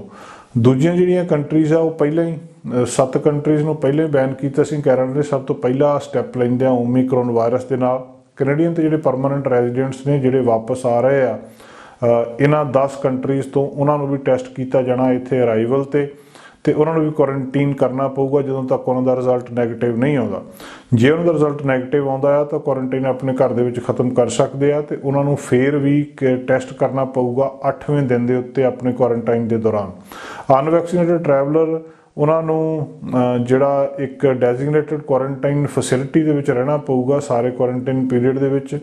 ਕੈਨੇਡਾ ਇਸ ਵੇਲੇ ਸਾਰੇ ਇਹ ਟਰੈਵਲਰ ਜਿਹੜੇ ਵੀ ਦੇਸ਼ ਦੇ ਵਿੱਚ ਆ ਰਹੇ ਆ, ਭਾਵੇਂ ਉਹ ਯੂਨਾਈਟਿਡ ਸਟੇਟਸ ਨੂੰ ਛੱਡ ਕੇ, ਉਹਨਾਂ ਸਾਰਿਆਂ ਨੂੰ ਟੈਸਟ ਕਰੂਗਾ ਏਅਰਪੋਰਟ ਦੇ ਉੱਤੇ, ਭਾਵੇਂ ਕਿ ਉਹ ਵੈਕਸੀਨੇਟਡ ਹੋਣ ਦੇ ਬਾਵਜੂਦ ਵੀ ਉਹਨਾਂ ਸਾਰਿਆਂ ਨੂੰ ਟੈਸਟ ਕੀਤਾ ਜਾਊਗਾ। ਕੱਲ੍ਹ ਦੀ ਇਹ ਖਬਰ ਦੇ ਉੱਤੇ ਕਾਫੀ ਗੱਲਬਾਤ ਵੀ ਹੋ ਰਹੀ ਆ, ਆਲੋਚਨਾ ਵੀ ਹੋ ਰਹੀ ਆ ਤੇ ਉਹਨਾਂ ਨੂੰ ਆਈਸੋਲੇਟ ਵੀ ਕਰਨਾ ਪਊਗਾ ਜਦੋਂ ਤੱਕ ਰਿਜ਼ਲਟ ਨਹੀਂ ਆਉਂਦਾ। ਇਹ ਟਿਊਜ਼ਡੇ ਨਾਈਟ ਤੋਂ ਸਾਰਾ ਕੁਝ ਮੰਗਲਵਾਰ ਰਾਤ ਤੋਂ ਮੰਨਿਆ ਜਾ ਰਿਹਾ ਕਿ ਲਾਗੂ ਹੋ ਜਾਣਾ। ਹੈਲਥ ਅਫੀਸ਼ੀਅਲ ਅਜੇ ਵੀ ਇਸ ਗੱਲ ਦੇ ਉੱਤੇ ਕੰਮ ਕਰ ਰਹੇ ਆ ਕਿ ਕਿਸ ਤਰ੍ਹਾਂ ਟੈਸਟ ਰਿਕੁਆਇਰਮੈਂਟ ਜਿਹੜੀਆਂ ਇਹਨਾਂ ਨੂੰ ਐਕਸਟੈਂਡ ਕੀਤਾ ਜਾਣਾ ਚਾਹੀਦਾ US ਤੱਕ ਜਾਂ ਨਹੀਂ। ਜਿਹੜੇ ਮਿਨਿਸਟਰ ਆਫ ਟਰਾਂਸਪੋਰਟ ਨੇ ਉਮਰ ਅਲ ਗਾਬਰਾ, ਉਹਨਾਂ ਨੇ ਇਹ ਗੱਲ ਕਹੀ ਸੀ ਕਿ ਟਰੈਵਲਰ ਨੂੰ ਆਪਣੇ ਮਨ ਦੇ ਵਿੱਚ ਇਹ ਗੱਲ ਸਮਝ ਜਾਣੀ ਚਾਹੀਦੀ ਆ ਕਿ ਜਿਹੜੀਆਂ ਰੈਸਟ੍ਰਿਕਸ਼ਨਸ ਆ ਉਹ ਬਹੁਤ ਫਰੀਕੁਐਂਟਲੀ ਬਦਲ ਰਹੀਆਂ, ਬਹੁਤ ਤੇਜ਼ੀ ਦੇ ਨਾਲ ਇਹ ਨਿਯਮ ਬਦਲ ਰਹੇ ਆ। ਜਦੋਂ ਤੁਸੀਂ ਕਿਤੇ ਵੀ ਜਾ ਰਹੇ ਹੋ ਤਾਂ ਇਸ ਚੀਜ਼ ਦਾ ਖਾਸ ਤੌਰ ਦੇ ਉੱਤੇ ਧਿਆਨ ਰੱਖੋ ਕਿ ਇਸ ਵੇਲੇ ਕਿਹੜੇ ਨਿਯਮ ਨੇ। ਹੋ ਸਕਦਾ ਤੁਹਾਡੇ ਏਅਰਪੋਰਟ ਤੱਕ ਜਾਂਦੇ ਹੀ ਕੋਈ ਨਵਾਂ ਨਿਯਮ ਸਾਹਮਣੇ ਆ ਜਾਵੇ, ਉਹਦਾ ਵੀ ਧਿਆਨ ਰੱਖਣਾ ਜ਼ਰੂਰੀ ਆ। ਉਹ ਕਹਿ ਰਹੇ ਆ ਕਿ ਅਸੀਂ ਇਸ ਵੇਲੇ ਕੈਨੇਡਾ ਦੇ ਵਿੱਚ ਪਬਲਿਕ ਹੈਲਥ ਸਿਚੁਏਸ਼ਨ ਨੂੰ ਮੋਨੀਟਰ ਕਰ ਰਹੇ ਹਾਂ ਤੇ ਇਹਨੂੰ ਦੇਖ ਰਹੇ ਹਾਂ ਕਿ ਇਸ ਵੇਲੇ ਕਿੰਨੇ ਜਿਹੜੇ ਹੈਲਥ ਦੇ ਬਾਰਡਰ ਰਿਸਟ੍ਰਿਕਸ਼ਨਸ ਨੇ ਉਹਨਾਂ ਨੂੰ ਕਿੰਨਾ ਚਿਰ ਰੱਖਣਾ ਆ। ਮਿਨਿਸਟਰ ਆਫ ਪਬਲਿਕ ਸੇਫਟੀ ਉਹਨਾਂ ਨੇ ਇਹ ਗੱਲਬਾਤ ਕਹੀ ਆ। ਉਹ ਕਹਿੰਦੇ ਜਦੋਂ ਅਸੀਂ ਦੇਖ ਰਹੇ ਹਾਂ, ਜਦੋਂ ਉਹਨਾਂ ਨੂੰ ਪੁੱਛਿਆ ਗਿਆ ਕਿ ਕੀ ਅਸੀਂ ਬਾਰਡਰ ਬੰਦ ਕਰ ਦਿਆਂਗੇ ਫੋਰਨ ਨੈਸ਼ਨਲ ਦੇ ਲਈ, ਬਿਲਕੁਲ ਉਸੇ ਤਰ੍ਹਾਂ ਜਿਸ ਤਰ੍ਹਾਂ ਇਜ਼ਰਾਈਲ ਨੇ ਕੀਤਾ ਵੀ ਕੋਈ ਵੀ ਬਾਹਰਲਾ ਫੋਰਨ ਨੈਸ਼ਨਲ ਇੱਥੇ ਆ ਹੀ ਨਹੀਂ ਸਕਦਾ। ਉਹ ਕਹਿੰਦੇ ਅਸੀਂ ਹੈਲਥ ਅਫੀਸ਼ੀਅਲ ਨੂੰ ਸੁਣ ਰਹੇ ਹਾਂ ਤੇ ਇਹਦੇ ਤੋਂ ਬਾਅਦ ਦੇਖਾਂਗੇ ਕਿ ਇਹਦਾ ਕੀ ਕਰਨਾ ਹੈ। ਉਹ ਕਹਿੰਦੇ ਸਰਕਾਰ ਕਦੇ ਵੀ ਹੈਜ਼ੀਟੇਟ ਨਹੀਂ ਕਰੂਗੀ ਇੱਦਾਂ ਦਾ ਕੋਈ ਵੀ ਨਿਯਮ ਲਾਗੂ ਕਰਨ ਦੇ ਲਈ, ਕਿਉਂਕਿ ਅਸੀਂ ਕੈਨੇਡੀਅਨ ਨੂੰ ਵਾਇਰਸ ਤੋਂ ਬਚਾਉਣਾ ਆ। ਉਹ ਕਹਿੰਦੇ ਕੈਨੇਡੀਅਨ ਜਿਹੜੇ ਨੇ ਉਹ ਵੀ ਬਹੁਤ ਨੇੜਿਓਂ ਸਾਰੇ ਕੁਝ ਨੂੰ ਦੇਖ ਰਹੇ ਆ ਤੇ ਜਿਹੜਾ ਵੀ ਫੈਸਲਾ ਹੋਇਆ ਉਹ ਅਸੀਂ ਬਹੁਤ ਜਲਦੀ ਇਹਦੇ ਉੱਤੇ ਲਵਾਂਗੇ ਜਦੋਂ ਹੀ ਕੋਈ ਚੇਂਜ ਆਉਂਦੀ ਹੈ। ਜਿਹੜੇ 4 ਕਨਫਰਮ ਕੇਸ ਹੋਏ ਆ ਆਟਵਾ ਦੇ ਵਿੱਚ, ਉਹਦੇ ਤੋਂ ਬਾਅਦ ਬਾਕੀ ਕਈ ਥਾਵਾਂ ਦੇ ਉੱਤੇ ਅਲਬਰਟਾ ਦੇ ਵਿੱਚ, ਬ੍ਰਿਟਿਸ਼ ਕੋਲੰਬੀਆ ਦੇ ਵਿੱਚ ਵੀ ਇਸ ਨਵੇਂ ਵੇਰੀਐਂਟ ਦੇ ਕੇਸ ਨਜ਼ਰ ਆਉਣੇ ਸ਼ੁਰੂ ਹੋ ਗਏ ਆ ਤੇ ਇਹਦੇ ਉੱਤੇ ਹੁਣ ਜਿਹੜੀ national advisory committee on immunisation ਆ ਨਾਸੀ, ਉਹ ਵੀ ਕਹਿ ਰਹੀ ਹੈ ਕਿ ਅਸੀਂ ਇਹਦੇ ਉੱਤੇ ਬੂਸਟਰ ਡੋਜ਼ ਜਿਹੜੀ ਉਹਦੇ ਬਾਰੇ ਸੋਚਣਾ ਸ਼ੁਰੂ ਕਰ ਰਹੇ ਹਾਂ। ਬਹੁਤ ਸਾਰੇ ਲੋਕ ਜਿਹੜੇ ਬਹੁਤ ਤੇਜ਼ੀ ਦੇ ਨਾਲ ਇਹਦੇ ਬਾਰੇ ਪੁੱਛ ਰਹੇ ਆ ਕਿ ਕਦੋਂ ਉਹਨਾਂ ਨੂੰ ਬੂਸਟਰ ਡੋਜ਼ ਮਿਲੂਗੀ। ਸੋ ਇਸ ਵੇਲੇ ਕਾਫੀ ਤੇਜ਼ੀ ਦੇ ਨਾਲ ਜਿਹੜੇ ਨਿਯਮ ਆ ਉਹ ਬਦਲ ਰਹੇ ਆ ਤੇ ਤੁਹਾਨੂੰ ਇਹਨਾਂ ਦੇ ਉੱਤੇ ਜੇ ਤੁਸੀਂ ਟਰੈਵਲ ਕਰ ਰਹੇ ਹੋ ਤਾਂ ਨੇੜਿਓਂ ਅੱਖ ਰੱਖਣੀ ਪਵੇ। ਪਿਛਲਾ ਲੰਬਾ ਸਮਾਂ ਕਲਾਈਮੇਟ ਚੇਂਜਸ ਬਾਰੇ ਗੱਲਾਂ ਬਾਤਾਂ ਹੁੰਦੀਆਂ ਰਹੀਆਂ ਤੇ ਇਹਦੇ ਵਿੱਚ ਖਾਸ ਕਾਰਨ ਇਹੀ ਦੱਸਿਆ ਜਾ ਰਿਹਾ ਕਿ ਦੁਨੀਆ ਦੇ ਵਿੱਚ ਇਸ ਵੇਲੇ ਜਿਹੜਾ ਕਲਾਈਮੇਟ ਚੇਂਜ ਹੋ ਰਿਹਾ ਇਹਦੇ ਲਈ ਜਿਹੜੀਆਂ ਗ੍ਰੀਨ ਹਾਊਸ ਗੈਸਿਸ ਨੇ ਉਹ ਖਾਸ ਤੌਰ ਤੇ ਜ਼ਿੰਮੇਵਾਰ ਨੇ। ਕਾਰਬਨ ਐਮਿਸ਼ਨ ਜ਼ਿੰਮੇਵਾਰ ਆ, ਸਾਨੂੰ ਕਿਸੇ ਨਾ ਕਿਸੇ ਤਰ੍ਹਾਂ ਨੂੰ ਘਟਾਉਣਾ ਚਾਹੀਦਾ। ਮੋਟਰ ਵਹੀਕਲ ਜਿਹੜੇ ਨੇ, ਕਾਰਾਂ ਨੇ, ਟਰਾਂਸਪੋਰਟੇਸ਼ਨ ਦੇ ਹੋਰ ਸਾਧਨ ਨੇ, ਇਹ ਖਾਸ ਤੌਰ ਤੇ ਦੱਸੇ ਜਾਂਦੇ ਕਿ ਇਹਨਾਂ ਦੇ ਵਿੱਚੋਂ ਖਤਰਨਾਕ ਗੈਸਾਂ ਵਾਤਾਵਰਨ ਦੇ ਵਿੱਚ ਜਾਂਦੀਆਂ ਜਿਹੜੀਆਂ ਅਲਟੀਮੇਟਲੀ ਨੁਕਸਾਨ ਪਹੁੰਚਾਉਂਦੀਆਂ ਤੇ ਵਾਤਾਵਰਨ ਦਾ ਇਹਦੇ ਨਾਲ ਨੁਕਸਾਨ ਹੁੰਦਾ। ਇਹਦੇ ਪੈਰਲਰ ਇਹਦਾ ਬਦਲ ਦਿੱਤਾ ਜਾ ਰਿਹਾ ਕਿ ਇਲੈਕਟ੍ਰਿਕ ਵਹੀਕਲ ਜ਼ਿਆਦਾ ਤੋਂ ਜ਼ਿਆਦਾ ਹੋਣੇ ਚਾਹੀਦੇ ਆ। ਬਹੁਤ ਵੱਡੀਆਂ ਕੰਪਨੀਆਂ ਨੇ ਅਨਾਉਂਸ ਕੀਤਾ ਕਿ ਅਸੀਂ ਆਉਣ ਵਾਲੇ 10 ਸਾਲਾਂ ਦੇ ਵਿੱਚ ਬਹੁਤ ਸਾਰੇ ਇਲੈਕਟ੍ਰਿਕ ਵਹੀਕਲ ਲੈ ਕੇ ਆਵਾਂਗੇ ਤੇ ਇਹਦੇ ਨਾਲ ਵਾਤਾਵਰਨ ਜਿਹੜਾ ਉਹ ਬਚੂਗਾ। ਖਾਸ ਤੌਰ ਦੇ ਉੱਤੇ ਕੰਮ ਕਰ ਰਿਹਾ ਹੈ ਕਿ ਜਿਹੜੀ ਇਹਦੀ ਬੈਟਰੀ ਲਾਈਫ ਆ ਉਹ ਜ਼ਿਆਦਾ ਹੋਵੇ, ਜ਼ਿਆਦਾ ਲੰਬਾ ਸਮਾਂ ਇਹਦੀ ਬੈਟਰੀ ਕੱਢ ਸਕੇ। ਕਈ ਕੰਪਨੀਆਂ ਦੇ ਉੱਤੇ ਕੰਮ ਕਰ ਰਹੀਆਂ ਤੇ ਇਹਦੇ ਨਾਲ ਜਿਹੜੇ ਇਸ ਵੇਲੇ ਇਲੈਕਟ੍ਰਿਕ ਵਹੀਕਲ ਲੋਕਾਂ ਦੇ ਕੋਲ ਹੈ ਵੀ, ਉਹਨਾਂ ਕੋਲ ਇੱਕ ਵੱਡੀ ਸਮੱਸਿਆ ਆਉਂਦੀ ਹੈ ਚਾਰਜਿੰਗ ਸਟੇਸ਼ਨਸ ਦੀ।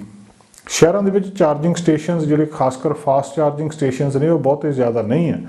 ਇਹ ਵੀ ਇੱਕ ਕਾਰਨ ਬਣਦਾ ਕਿ ਲੋਕ ਹੈਜ਼ੀਟੇਟ ਕਰਦੇ ਆ ਇਲੈਕਟ੍ਰਿਕ ਵਹੀਕਲ ਲੈਣ ਦੇ ਲਈ। ਸੋ ਹੁਣ ਓਨਟਾਰੀਓ ਦੇ ਵਿੱਚ ਇਹ ਐਲਾਨ ਕੀਤਾ ਗਿਆ ਅੱਜ ਕਿ ਆਉਂਦੀਆਂ ਗਰਮੀਆਂ ਤੱਕ ਬਹੁਤ ਸਾਰੇ ਔਨ ਰੂਟ ਜਿਹੜੇ ਰੈਸਟ ਸਟਾਪਸ ਨੇ ontario ਦੇ ਵਿੱਚ ਉਹਨਾਂ ਦੇ ਉੱਤੇ electric vehicle charging station setup ਕਰ ਦਿੱਤੇ ਜਾਣਗੇ। ontario ਦੇ એનર્ਜੀ ਮਿਨਿਸਟਰ ਟੌਡ ਸਮਿਥ ਉਹਨਾਂ ਨੇ ਦੱਸਿਆ ਤੇ ਟਰਾਂਸਪੋਰਟੇਸ਼ਨ ਮਿਨਿਸਟਰ ਜਿਹੜੇ ਕੈਰੋਲਿਨ ਮੋਰਨ ਨੇ ਉਹਨਾਂ ਨੇ ਇਹ ਗੱਲਬਾਤ ਕਹੀ ਆ। ਬੁੱਧਵਾਰ ਨੂੰ ਇੱਕ ਅਨਾਊਂਸਮੈਂਟ ਕੀਤੀ ਹੈ ਜਿਹਦੇ ਵਿੱਚ ਉਹਨਾਂ ਨੇ ਦੱਸਿਆ ਕਿ ਔਨ ਸਾਈਟ ਜਿਹੜੀ ਹਰ ਇੱਕ ਸਾਈਟ ਹੋਊਗੀ ਉਹਦੇ ਤੇ ਘੱਟੋ ਘੱਟ 2 ਚਾਰਜਰ ਹੋਣਗੇ। ਜਿਹੜੇ ਬਿਜ਼ੀਅਰ ਲੋਕੇਸ਼ਨਸ ਆ ਉੱਥੇ ਜ਼ਿਆਦਾ ਵੀ ਹੋ ਸਕਦੇ ਆ। ਪੇ ਪਰ ਯੂਜ਼ ਚਾਰਜਿੰਗ ਸਟੇਸ਼ਨਸ ਹੋਣਗੇ। ਇਹ ਹਾਈਡਰੋ ਵਨ ਤੇ ontario ਪਾਵਰ ਜਨਰੇਸ਼ਨ ਦੇ ਜੁਆਇੰਟ ਨੈਟਵਰਕ ਜਿਹਨੂੰ ਕਿ IV ਕਿਹਾ ਗਿਆ ਉਹਦੇ ਨਾਲ ਇਹਨੂੰ ਜੋੜਿਆ ਜਾਊਗਾ। ਪ੍ਰੋਵਿੰਸ਼ੀਅਲ ਫੰਡਿੰਗ ਹੋਊਗੀ ਤੇ ਚਾਰਜਰ ਜਿਹੜੇ 23 ਦੇ ਵਿੱਚੋਂ 17 ਔਨ ਰੂਟ ਸਟੇਸ਼ਨਸ ਹਾਈਵੇ 401 ਤੇ 400 ਇਹਨਾਂ ਦੇ ਉੱਤੇ ਹੋਣਗੇ ਤੇ ਇਹ ਇਸ ਸਮਰ ਦੇ ਵਿੱਚ ਖੁੱਲ੍ਹ ਜਾਣਗੇ ਤੇ ਜਿਹੜੇ ਬਾਕੀ 3 ਆ ਉਹ ਦੱਸਿਆ ਜਾ ਰਿਹਾ ਕਿ ਐਂਡ ਆਫ ਨੈਕਸਟ ਈਅਰ ਤੱਕ ਖੋਲ੍ਹ ਦਿੱਤੇ ਜਾਣਗੇ। ਜਿਹੜੇ ਰੈਸਟ ਸਟਾਪਸ ਨੇ ਮੈਪਲ ਦੇ ਵਿੱਚ ਤੇ ਨਿਊ ਕੈਸਲ ਦੇ ਵਿੱਚ ਤੇ ਹੋਰ ਥਾਵਾਂ ਦੇ ਵਿੱਚ ਉਹਨਾਂ ਨੂੰ ਵੀ ਰੈਨੋਵੇਟ ਕੀਤਾ ਜਾ ਰਿਹਾ। ਉਹ ਕਹਿੰਦੇ ਅਸੀਂ ਜਿਹੜੇ ਬੈਰੀਅਰਸ ਨੇ ਲੋਕਾਂ ਦੇ ਵਿੱਚ ਹਿਚਕਿਚਾਹਟ ਆ ਕੇ ਜਿਹੜੇ ਇਲੈਕਟ੍ਰਿਕ ਵਹੀਕਲ ਨਹੀਂ ਖਰੀਦਦੇ ਉਹਨੂੰ ਹਟਾਉਣਾ ਚਾਹੁੰਦੇ ਆ। ontario ਸਰਕਾਰ ਇਸ ਵੇਲੇ ਬਹੁਤ ਵੱਡੀ ਵਹੀਕਲਸ ਦੀ ਇੱਕ ਮੈਨੂਫੈਕਚਰਿੰਗ ਮਾਰਕੀਟ ਆ। ਬਹੁਤ ਇੱਕ ਵੱਡਾ ਸੈਕਟਰ ਇਸ ਪਾਸੇ ਹੈਗਾ ਆ ਤੇ ਉਹ ਕਹਿੰਦੇ ਸਾਡਾ ਗੋਲ ਹੈਗਾ ਆ ਕਿ 4 ਲੱਖ ਇਲੈਕਟ੍ਰਿਕ ਤੇ ਹਾਈਬ੍ਰਿਡ ਵਹੀਕਲਸ 2030 ਤੱਕ ਜਿਹੜੇ ਇਹ ਬਣਾਉਣ ਦਾ ਕਿ ਘੱਟੋ ਘੱਟ ਸਾਡਾ ਉਹਨਾਂ ਦਾ ਜਿਹੜਾ ਗੋਲ ਹੈਗਾ 4 ਲੱਖ ਇਲੈਕਟ੍ਰਿਕ ਤੇ ਹਾਈਬ੍ਰਿਡ ਵਹੀਕਲਸ 2030 ਤੱਕ ਹੋਣ। ਨੈਚੁਰਲ ਸੋਰਸਿਸ ਕੈਨੇਡਾ ਨੇ ਇਹਦੇ ਲਈ 3.45 ਮਿਲੀਅਨ ਲੋਨ ਜਿਹੜਾ ਉਹ ਇਸ ਪ੍ਰੋਜੈਕਟ ਦੇ ਲਈ ਪ੍ਰੋਵਾਈਡ ਕੀਤਾ ਹੈ ਤੇ ਜਿਹਦੀ 30% ਟੋਟਲ ਕਾਸਟ ਦਾ ਕੱਢੂਗਾ। ਇਹ ਤੋਂ ਬਾਅਦ ਦੱਸਿਆ ਜਾ ਰਿਹਾ ਕਿ ਜਿੰਨੇ ਜ਼ਿਆਦਾ ਇਲੈਕਟ੍ਰਿਕ ਵਹੀਕਲਸ ਹੋਣਗੇ ਰੋਡ ਦੇ ਉੱਤੇ ਹਰ ਸਾਲ ਆਉਣਗੇ ਉਹਦੇ ਲਈ ਜਿਹੜੇ ਡਰਾਈਵਰਸ ਹੋਣਗੇ ਤੇ ਉਹਨਾਂ ਨੂੰ ਬਹੁਤ ਸੌਖੇ ਤਰੀਕੇ ਦੇ ਨਾਲ ਚਾਰਜ ਕਰਨ ਦੇ ਲਈ ਥਾਵਾਂ ਹੋਣਗੀਆਂ। ਪ੍ਰੋਵਿੰਸ ਦੇ ਵਿੱਚ ਜਿਹੜੀਆਂ ਬਿਜ਼ੀਐਸਟ ਹਾਈਵੇਜ਼ ਆ ਉਹਨਾਂ ਥਾਵਾਂ ਦੇ ਉੱਤੇ ਇਹ ਚਾਰਜਿੰਗ ਸਟੇਸ਼ਨ ਬਣਾਏ ਜਾਣਗੇ। ਇਹ ਵੀ ਕਿਹਾ ਕਿ ਇਸ ਸਾਲ ਅਕਤੂਬਰ ਦੇ ਵਿੱਚ 66,757 ਇਲੈਕਟ੍ਰਿਕ ਵਹੀਕਲ ਰਜਿਸਟਰਡ ਹੋਏ ਆ। ਅਕਤੂਬਰ ਮਹੀਨੇ ਦੇ ਵਿੱਚ 66,757 ontario ਦੇ ਵਿੱਚ ਰਜਿਸਟਰਡ ਵਹੀਕਲ ਜਿਹੜੇ ਇਲੈਕਟ੍ਰਿਕ ਵਹੀਕਲ ਰਜਿਸਟਰਡ ਹੋਏ ਆ ਤੇ ਇਹ ਵੀ ਐਂਟੀਸਪੇਟ ਕੀਤਾ ਜਾ ਰਿਹਾ ਪੇਸ਼ਨਗੋਈ ਕੀਤੀ ਜਾ ਰਹੀ ਹੈ ਕਿ 2030 ਤੱਕ ਹਰ 3 ਦੇ ਵਿੱਚੋਂ ਇੱਕ ਵਹੀਕਲ ਜਿਹੜਾ ontario ਦੇ ਵਿੱਚ ਹੋਊਗਾ ਉਹ ਇਲੈਕਟ੍ਰਿਕ ਹੋਊਗਾ। ਸੋ ਆਉਣ ਵਾਲੇ 9 ਸਾਲਾਂ ਦੇ ਵਿੱਚ ਵੀ ਤੁਸੀਂ ਅੰਦਾਜ਼ਾ ਲਾ ਸਕਦੇ ਹੋ ਕਿ ਇਲੈਕਟ੍ਰਿਕ ਵਹੀਕਲ ਕਿੰਨੇ ਹੋ ਜਾਣੇ। ਜਿਹੜੀਆਂ ਹੁਣ ਕਾਰਾਂ ਆ ਇਹਨਾਂ ਦਾ ਕੀ ਬਣਨਾ ਹੈ। ਪ੍ਰੀਮੀਅਰ ਡਗ ਫੋਰਡ ਜਦੋਂ ਪਾਵਰ ਦੇ ਵਿੱਚ ਆਏ ਸੀ 2018 ਦੇ ਵਿੱਚ ਉਹਦੇ ਤੋਂ ਬਾਅਦ ਇਹ ਨੈਟਵਰਕ ਦੇ ਵਿੱਚ ਕਿਸੇ ਨਾ ਕਿਸੇ ਤਰ੍ਹਾਂ ਬਹੁਤ ਸਾਰੀਆਂ ਤਬਦੀਲੀਆਂ ਆਈਆਂ ਸੀ। ਕਈ ਜਿਹੜੇ ਇਲੈਕਟ੍ਰਿਕ ਵਹੀਕਲ ਰਿਬੇਟਸ ਨੇ ਉਹ ਕੈਂਸਲ ਕੀਤੇ ਗਏ ਸੀ ਪਰ ਹੁਣ ਕੁਝ ਹਫ਼ਤਿਆਂ ਦੇ ਵਿੱਚ ਜਿਹੜਾ ontario ਦੇ ਵਿੱਚ ਇਸ ਤਰ੍ਹਾਂ ਦੇ ਸਟੈਪ ਲੈਣੇ ਇੱਕ ਬਹੁਤ ਚੰਗੀ ਗੱਲ ਕਹੀ ਜਾ ਰਹੀ ਹੈ। ਕਿਹਾ ਜਾ ਰਿਹਾ ਕਿ ਆਉਣ ਵਾਲੇ ਸਮੇਂ ਦੇ ਵਿੱਚ ਬਹੁਤ ਵੱਡੀ ਪੱਧਰ ਦੇ ਉੱਤੇ ਇਲੈਕਟ੍ਰਿਕ ਵਹੀਕਲ ਚਾਰਜਿੰਗ ਸਟੇਸ਼ਨ ਪੂਰੇ ontario ਦੇ ਵਿੱਚ ਅਗਲੀਆਂ ਗਰਮੀਆਂ ਤੱਕ ਤੁਹਾਨੂੰ ਦੇਖਣ ਨੂੰ। ਅਗਲੀ ਖਬਰ ਸਰੀ ਪੁਲਿਸ ਬਾਰੇ ਆ। ਸਰੀ ਪੁਲਿਸ ਸਰਵਿਸ ਬਾਰੇ ਲੰਬੇ ਸਮੇਂ ਤੋਂ ਗੱਲਬਾਤ ਚੱਲਦੀ ਆ ਰਹੀ ਹੈ। ਪਿਛਲੇ ਸਮੇਂ ਦੇ ਵਿੱਚ ਫੈਸਲਾ ਕਰ ਲਿਆ ਗਿਆ ਸੀ ਕਿ ਸਰੀ ਪੁਲਿਸ ਸਰਵਿਸ ਦੇ ਜਿਹੜੇ ਆਫੀਸਰਸ ਨੇ ਉਹਨਾਂ ਨੇ ਸਟਰੀਟਸ ਦੇ ਉੱਤੇ ਇਸ ਵੀਕ ਆ ਜਾਣਾ ਹੈ। ਫਿਰ ਵੀ ਇਹਦੇ ਬਾਰੇ ਵਿਰੋਧ ਵੀ ਹੁੰਦਾ ਰਿਹਾ, ਪਟੀਸ਼ਨਸ ਵੀ ਪੈ ਰਹੀਆਂ, ਕਈ ਕੁਛ ਹੋਇਆ ਤੇ ਇਹ ਮਾਮਲਾ ਹਜੇ ਤੱਕ ਇਸ ਤਰ੍ਹਾਂ ਚੱਲ ਰਿਹਾ ਤੇ ਲੱਗਦਾ ਇਹ ਆ ਕਿ ਪਿਛਲੀ ਜਿਹੜੀ ਸਿਵਿਕ ਇਲੈਕਸ਼ਨ ਸੀਗੀ ਉਹਦੇ ਵਿੱਚ ਮਿਊਨਿਸਪਲ ਇਲੈਕਸ਼ਨ ਸੀਗੀ ਉਹਦੇ ਵਿੱਚ ਇਹ ਮਾਮਲਾ ਬਹੁਤ ਵੱਡਾ ਇੱਕ ਮੁੱਦਾ ਸੀਗਾ ਤੇ ਲੋਕਾਂ ਨੇ ਇਸ ਗੱਲ ਦੇ ਹੱਕ ਵਿੱਚ ਮੇਅਰ ਡਗ ਮਕੱਲਮ ਨੂੰ ਵੋਟਾਂ ਪਾਈਆਂ ਸੀ, ਉਹਨਾਂ ਦੀ ਸਲੇਟ ਨੂੰ ਵੋਟਾਂ ਪਾਈਆਂ ਸੀ ਕਿ ਅਸੀਂ ਸਰੀ ਪੁਲਿਸ ਸਰਵਿਸ ਚਾਹੁੰਦੇ ਹਾਂ, ਅਸੀਂ ਸਰੀ ਦੀ ਲੋਕਲ ਪੁਲਿਸ ਚਾਹੁੰਦੇ ਹਾਂ, ਅਸੀਂ RCMP ਨਹੀਂ ਚਾਹੁੰਦੇ। ਇਹ ਬੜਾ ਇੱਕ ਕਲੀਅਰ ਕੱਟ ਮੈਂਡੇਟ ਸੀ। ਉਹਦੇ ਤੋਂ ਬਾਅਦ ਕਈ ਕੁਛ ਹੋਇਆ, ਕਈ ਰਾਜਨੀਤਿਕ ਤਬਦੀਲੀਆਂ ਆਈਆਂ। ਇਹ ਮਾਮਲਾ ਭਖਦਾ ਇਹ ਮੁੱਦਾ ਕਲੀਅਰ ਹੋ ਗਿਆ ਕਿ ਸਰੀ ਪੁਲਿਸ ਸਰਵਿਸ ਆ ਰਹੀ ਹੈ। ਉਹਦੇ ਬਾਰੇ ਬਹੁਤ ਵੱਡਾ ਕੰਮ ਹੋ ਗਿਆ, ਸਾਰਾ ਕੁਝ ਜਿਹੜਾ ਲਗਭਗ ਤੈਅ ਹੋ ਗਿਆ। ਪਰ ਹੁਣ ਇਹ ਸਾਰੇ ਪ੍ਰੋਸੈਸ ਦੇ ਨਾਲ ਉਹਦੇ ਪੈਰਲਲ ਉਹਦੇ ਸਮਾਨਾਂਤਰ ਇਸ ਪੁਲਿਸ ਦੇ ਵਿਰੋਧ ਵਾਲੀ ਸੁਰ ਵੀ ਉੱਠ ਰਹੀ ਆ ਤੇ ਲੱਗਦਾ ਇਹ ਆ ਕਿ ਇਹ ਸਾਰਾ ਕੁਝ ਆਉਣ ਵਾਲੀ ਸਿਵਿਕ ਇਲੈਕਸ਼ਨ ਤੱਕ ਫੇਰ ਚਲਿਆ ਜਾਣਾ, ਮਿਊਨਿਸਪਲ ਇਲੈਕਸ਼ਨ ਤੱਕ ਫੇਰ ਚਲਿਆ ਜਾਣਾ ਤੇ ਇੱਕ ਵਾਰੀ ਫੇਰ ਇਹਦੇ ਵਿੱਚ ਕਿਤੇ ਨਾ ਕਿਤੇ ਕੋਈ ਦਿੱਕਤ ਆ ਸਕਦੀ ਆ। ਅਜੇ ਤੱਕ ਇਹ ਮੁੱਦਾ ਪੂਰੀ ਤਰ੍ਹਾਂ ਸਰੀ ਦੇ ਵਿੱਚ ਭਖ ਰਿਹਾ ਆ। ਪਹਿਲੇ ਸਰੀ ਪੁਲਿਸ ਸਰਵਿਸ ਆਫੀਸਰਸ ਨੇ ਸਟੇਟ ਦੇ ਉੱਤੇ ਇਸ ਹਫਤੇ ਆ ਜਾਣਾ ਪਰ ਫਿਰ ਵੀ ਉਹਨਾਂ ਦੀ ਆਲੋਚਨਾ ਨਾਲ ਹੋ ਰਹੀ ਆ। ਪਹਿਲੇ 29 SPS ਆਫੀਸਰਸ ਉਹਨਾਂ ਦੀ ਓਰੀਐਂਟੇਸ਼ਨ ਸੋਮਵਾਰ ਨੂੰ ਸਰੀ RCMP ਦੀ ਮੇਨ ਡਿਟੈਚਮੈਂਟ ਦੇ ਵਿੱਚ ਸ਼ੁਰੂ ਹੋਈ ਆ। ਜਿਹੜੇ ਚੀਫ ਨੇ ਸਰੀ ਪੁਲਿਸ ਸਰਵਿਸ ਦੇ ਲਿਪਿੰਸਕੀ, ਉਹਨਾਂ ਨੇ ਇਹ ਗੱਲਬਾਤ ਦੱਸੀ ਹੈ। ਇੱਕ ਪ੍ਰੈਸ ਕਾਨਫਰੰਸ ਕੀਤੀ ਸੀ, ਉਸ ਪ੍ਰੈਸ ਕਾਨਫਰੰਸ ਦੇ ਵਿੱਚ ਇਹ ਗੱਲ ਦੱਸੀ ਆ ਕਿ ਉਹ ਸਟਰੀਟਸ ਦੇ ਉੱਤੇ ਹੋਣਗੇ ਐਸ ਵੀਕਐਂਡ। ਇਹਨਾਂ ਨੂੰ ਸ਼ੁਰੂ ਦੇ ਵਿੱਚ ਸਰੀ RCMP ਆਫੀਸਰਸ ਦੇ ਨਾਲ ਜੋੜਿਆ ਜਾਊਗਾ। ਮੋਸਟਲੀ ਜਿਹੜੇ ਬਹੁਤੇ ਨੇ ਇਹ ਪੈਟਰੋਲ ਆਫੀਸਰ ਹੋਣਗੇ, ਜਿਹੜੇ ਕੁਛ ਨੇ ਉਹ ਡਿਟੈਕਟਿਵ ਯੂਨਿਟਸ ਦੇ ਵਿੱਚ ਕੰਮ ਕਰਨਗੇ। Municipal police department British Columbia ਦੇ ਵਿੱਚ ਦੂਜਾ ਸਭ ਤੋਂ ਵੱਧ ਜਨਸੰਖਿਆ ਵਾਲਾ ਸ਼ਹਿਰ। ਇਹ 2018 ਦੀ ਇਲੈਕਸ਼ਨ ਦੇ ਵਿੱਚ ਇੱਕ ਵੱਡਾ ਮੁੱਦਾ ਸੀ। ਸਰੀ ਦੇ ਮੇਅਰ ਡਗ ਮਕੱਲਮ ਤੇ ਉਹਨਾਂ ਦੇ ਜਿਹੜੇ ਵਿਕਟੋਰੀਆ ਸਲੇਟ ਸੀਗੀ, ਉਹਨਾਂ ਦੇ ਕੌਂਸਲਰ ਸੀਗੇ, ਉਹਨਾਂ ਨੇ ਸਪੋਰਟ ਕਰ ਦਿੱਤਾ ਸੀ ਇਹਦੇ ਨਾਲ ਹੀ ਸਹੁੰ ਚੁੱਕਣ ਤੋਂ ਬਾਅਦ ਇੱਕੋ ਵੇਲੇ। ਪਰ ਜਿਹੜੀ ਟ੍ਰਾਂਜੀਸ਼ਨ ਹੋ ਰਹੀ ਆ ਇਸ ਮਾਮਲੇ ਦੇ ਵਿੱਚ ਕਈ ਸਵਾਲ ਉੱਠ ਰਹੇ ਆ। ਕਦੇ ਕਿਹਾ ਜਾ ਰਿਹਾ ਕਿ ਟ੍ਰਾਂਜੀਸ਼ਨ ਦੇ ਨਾਲ ਸਰੀ ਵਾਸੀਆਂ ਨੂੰ ਡਬਲ ਟੈਕਸ ਭਾਵ ਡਬਲ ਦੋਹਰੀ ਫੀਸ ਦੇਣੀ ਪੈ ਰਹੀ ਆ, ਦੋਹਰੀ ਤਨਖਾਹ ਦੇਣੀ ਪੈ ਰਹੀ ਆ। ਇੱਕ ਪਾਸੇ ਸਰੀ RCMP ਦੀ ਵੀ ਪੇ ਜਾ ਰਹੀ ਆ, ਦੂਜੇ ਪਾਸੇ ਇਹ ਜਿਹੜੇ ਪੁਲਿਸ ਆਫੀਸਰਸ ਨੇ ਇਹਨਾਂ ਨੂੰ ਵੀ ਪੈਸਾ ਜਾ ਰਿਹਾ ਕਿ ਲੋਕਾਂ ਦਾ ਪੈਸਾ ਦੋ ਪਾਸੇ ਭਾਵੇਂ ਸਰਕਾਰ ਦੇ ਰਹੀ ਹੈ ਪਰ ਵੰਡਿਆ ਜਾ ਰਿਹਾ। ਇਹਦੀ ਆਲੋਚਨਾ ਹੋਈ ਸੀ, ਜਿਹੜੀ ਵੈਨਕੂਵਰ ਦੇ ਇੱਕ ਕੁਛ ਲੋਕ ਉਹਨਾਂ ਨੇ ਇਹਦੀ ਆਲੋਚਨਾ ਕਰਨੀ ਸ਼ੁਰੂ ਕੀਤੀ ਸੀ ਕਿ ਜਿਹੜੇ ਇਹ ਸਾਰਾ ਕੁਛ ਹੈਗਾ ਇਹਦੇ ਨਾਲ, ਕਿਉਂਕਿ ਬਹੁਤ ਸਾਰੇ ਆਫੀਸਰ ਜਿਹੜੇ ਇਹ ਸਰੀ ਪੁਲਿਸ ਸਰਵਿਸ ਦੇ ਵਿੱਚ ਆ ਰਹੇ ਆ ਉਹ ਬਾਕੀ ਪੁਲਿਸ ਡਿਪਾਰਟਮੈਂਟਸ ਤੋਂ ਆ ਰਹੇ ਆ ਤੇ ਕਿਹਾ ਜਾ ਰਿਹਾ ਕਿ ਉੱਥੇ ਕਿਤੇ ਨਾ ਕਿਤੇ ਗੜਬੜ ਹੋ ਸਕਦੀ ਹੈ, ਕਿ ਉਹਨਾਂ ਦੀ ਸਿਕਿਉਰਿਟੀ ਨੂੰ ਖਤਰਾ ਹੋ ਸਕਦਾ, ਉਹਨਾਂ ਦੀ ਸੇਫਟੀ ਨੂੰ ਖਤਰਾ ਹੋ ਸਕਦਾ। ਪਰ ਕਿਹਾ ਜਾ ਰਿਹਾ ਜਿਹੜੇ ਦੂਜੀ ਧਿਰ ਦੀ ਇਹ ਕਹਿ ਰਹੀ ਹੈ ਕਿ ਇਹਦੇ ਨਾਲ ਕੋਈ ਵੀ ਇੱਦਾਂ ਦੀ ਗੱਲਬਾਤ ਨਹੀਂ ਹੋ ਰਹੀ, ਸਿਰਫ ਤੇ ਸਿਰਫ ਇਹ ਇੱਕ ਰੌਲਾ ਰੱਪਾ ਹੀ ਆ। ਸਰੀ ਪੁਲਿਸ ਸਰਵਿਸ ਦੇ ਚੀਫ ਨੋਮ ਲਿਪਿੰਸਕੀ ਨੇ ਇਹ ਗੱਲਬਾਤ ਕਹੀ ਆ ਕਿ ਕੈਨੇਡਾ ਦੀ ਇੱਕ ਲਾਰਜੈਸਟ RCMP ਡਿਟੈਚਮੈਂਟ ਤੋਂ ਮਿਊਨਿਸਪਲ ਪੁਲਿਸ ਡਿਪਾਰਟਮੈਂਟ ਦੇ ਵੱਲ ਨੂੰ ਸ਼ਿਫਟ ਆਪਣੇ ਆਪ ਦੇ ਵਿੱਚ ਬਹੁਤ ਵੱਡੀ ਆ। ਇਹਦੇ ਵਿੱਚ ਇਹਨੂੰ ਐਸੇ ਤਰੀਕੇ ਨਾਲ ਦੇਖਿਆ ਜਾਣਾ ਚਾਹੀਦਾ ਤੇ ਇੱਕ ਬਹੁਤ ਪਲੈਨਡ ਵੇ ਦੇ ਨਾਲ ਹੋ ਰਹੀ ਆ। ਮੇਅਰ ਦੀ ਆਲੋਚਨਾ ਹੋ ਰਹੀ ਆ, ਜਿਹੜੇ ਕੁਛ ਰਾਜਨੀਤੀ ਵਾਲੇ ਆ ਉਹ ਆਲੋਚਨਾ ਇਸ ਗੱਲਬਾਤ ਦੀ ਕਰ ਰਹੇ ਆ। ਸਰੀ ਪੁਲਿਸ ਯੂਨੀਅਨ ਇਹ ਕਹਿ ਰਹੀ ਆ ਕਿ ਪਹਿਲਾਂ 135 ਸਰੀ ਪੁਲਿਸ ਸਰਵਿਸ ਆਫੀਸਰ ਹਾਇਰ ਕੀਤੇ ਗਏ, 21 ਵੈਨਕੂਵਰ ਪੁਲਿਸ ਡਿਪਾਰਟਮੈਂਟ ਤੋਂ ਆਏ, 47 ਦੂਜੀਆਂ ਮਿਊਨਿਸਪਲ ਫੋਰਸਿਸ ਤੋਂ ਆਏ ਬ੍ਰਿਟਿਸ਼ ਕੋਲੰਬੀਆ ਦੇ ਵਿੱਚ, 25 ਸਰੀ RCMP ਤੋਂ ਆਏ ਆ ਤੇ ਬਾਕੀ ਜਿਹੜੇ ਹੈਗੇ ਆ ਉਹ ਦੂਜੀਆਂ RCMP ਡਿਟੈਚਮੈਂਟਸ ਤੋਂ ਆਏ ਆ, ਜਿਹੜੇ ਬਾਕੀ ਕੈਨੇਡਾ ਦੇ ਵਿੱਚ ਹੈਗੀਆਂ ਆ। ਉਹ ਕਹਿੰਦੇ ਮਾਮਲਾ ਇਹ ਆ ਕਿ ਜਿਹੜੇ ਥੋੜ੍ਹੇ RCMP ਵਾਲੇ SPS ਵੱਲੋਂ ਮੂਵ ਕਰ ਰਹੇ ਆ, ਇਹਦਾ ਮਤਲਬ ਇਹ ਆ ਕਿ ਮੇਅਰ ਡਗ ਮਕੱਲਮ ਜਿਹੜਾ ਕੁਛ ਵੀ ਕਰ ਰਹੇ ਆ ਦੂਜੇ ਪੁਲਿਸ ਡਿਪਾਰਟਮੈਂਟ ਤੋਂ ਰਿਕਰੂਟਮੈਂਟ ਕਰਨ ਦੇ ਲਈ, ਜਿਹੜੀ ਕਿ ਪਬਲਿਕ ਸੇਫਟੀ ਦੇ ਲਈ ਇੱਕ ਵੱਡੀ ਸਮੱਸਿਆ ਹੋ ਸਕਦੀ ਹੈ। ਉਹ ਕਹਿੰਦੇ ਮੇਅਰ ਡਗ ਮਕੱਲਮ ਇਹ ਸੋਚ ਰਹੇ ਆ ਜਾਂ ਉਹਨਾਂ ਨੇ ਇਹ ਸੋਚਿਆ ਕਿ ਸਾਰੇ RCMP ਆਫੀਸਰ ਜਿਹੜੇ ਮੂਵ ਕਰ ਜਾਣਗੇ ਮਿਊਨਿਸਪਲ ਫੋਰਸ ਵੱਲੋਂ, ਪਰ ਇਸ ਤਰ੍ਹਾਂ ਨਹੀਂ ਹੋਇਆ। ਉਹਦਾ ਕਹਿੰਦੇ ਨਤੀਜਾ ਕੀ ਹੋਇਆ ਕਿ ਦੂਜੀਆਂ ਕਮਿਊਨਿਟੀ ਦੀ ਪਬਲਿਕ ਸੇਫਟੀ ਨੂੰ ਕੰਪਰੋਮਾਈਜ਼ ਕੀਤਾ ਜਾ ਰਿਹਾ। ਸਰੀ ਪੁਲਿਸ ਸਰਵਿਸ ਉੱਥੋਂ ਲਿਆ ਕੇ ਬੰਦੇ ਇੱਥੇ ਭਰਤੀ ਕਰਨ ਦੀ ਕੋਸ਼ਿਸ਼ ਕਰ ਰਹੇ ਆ।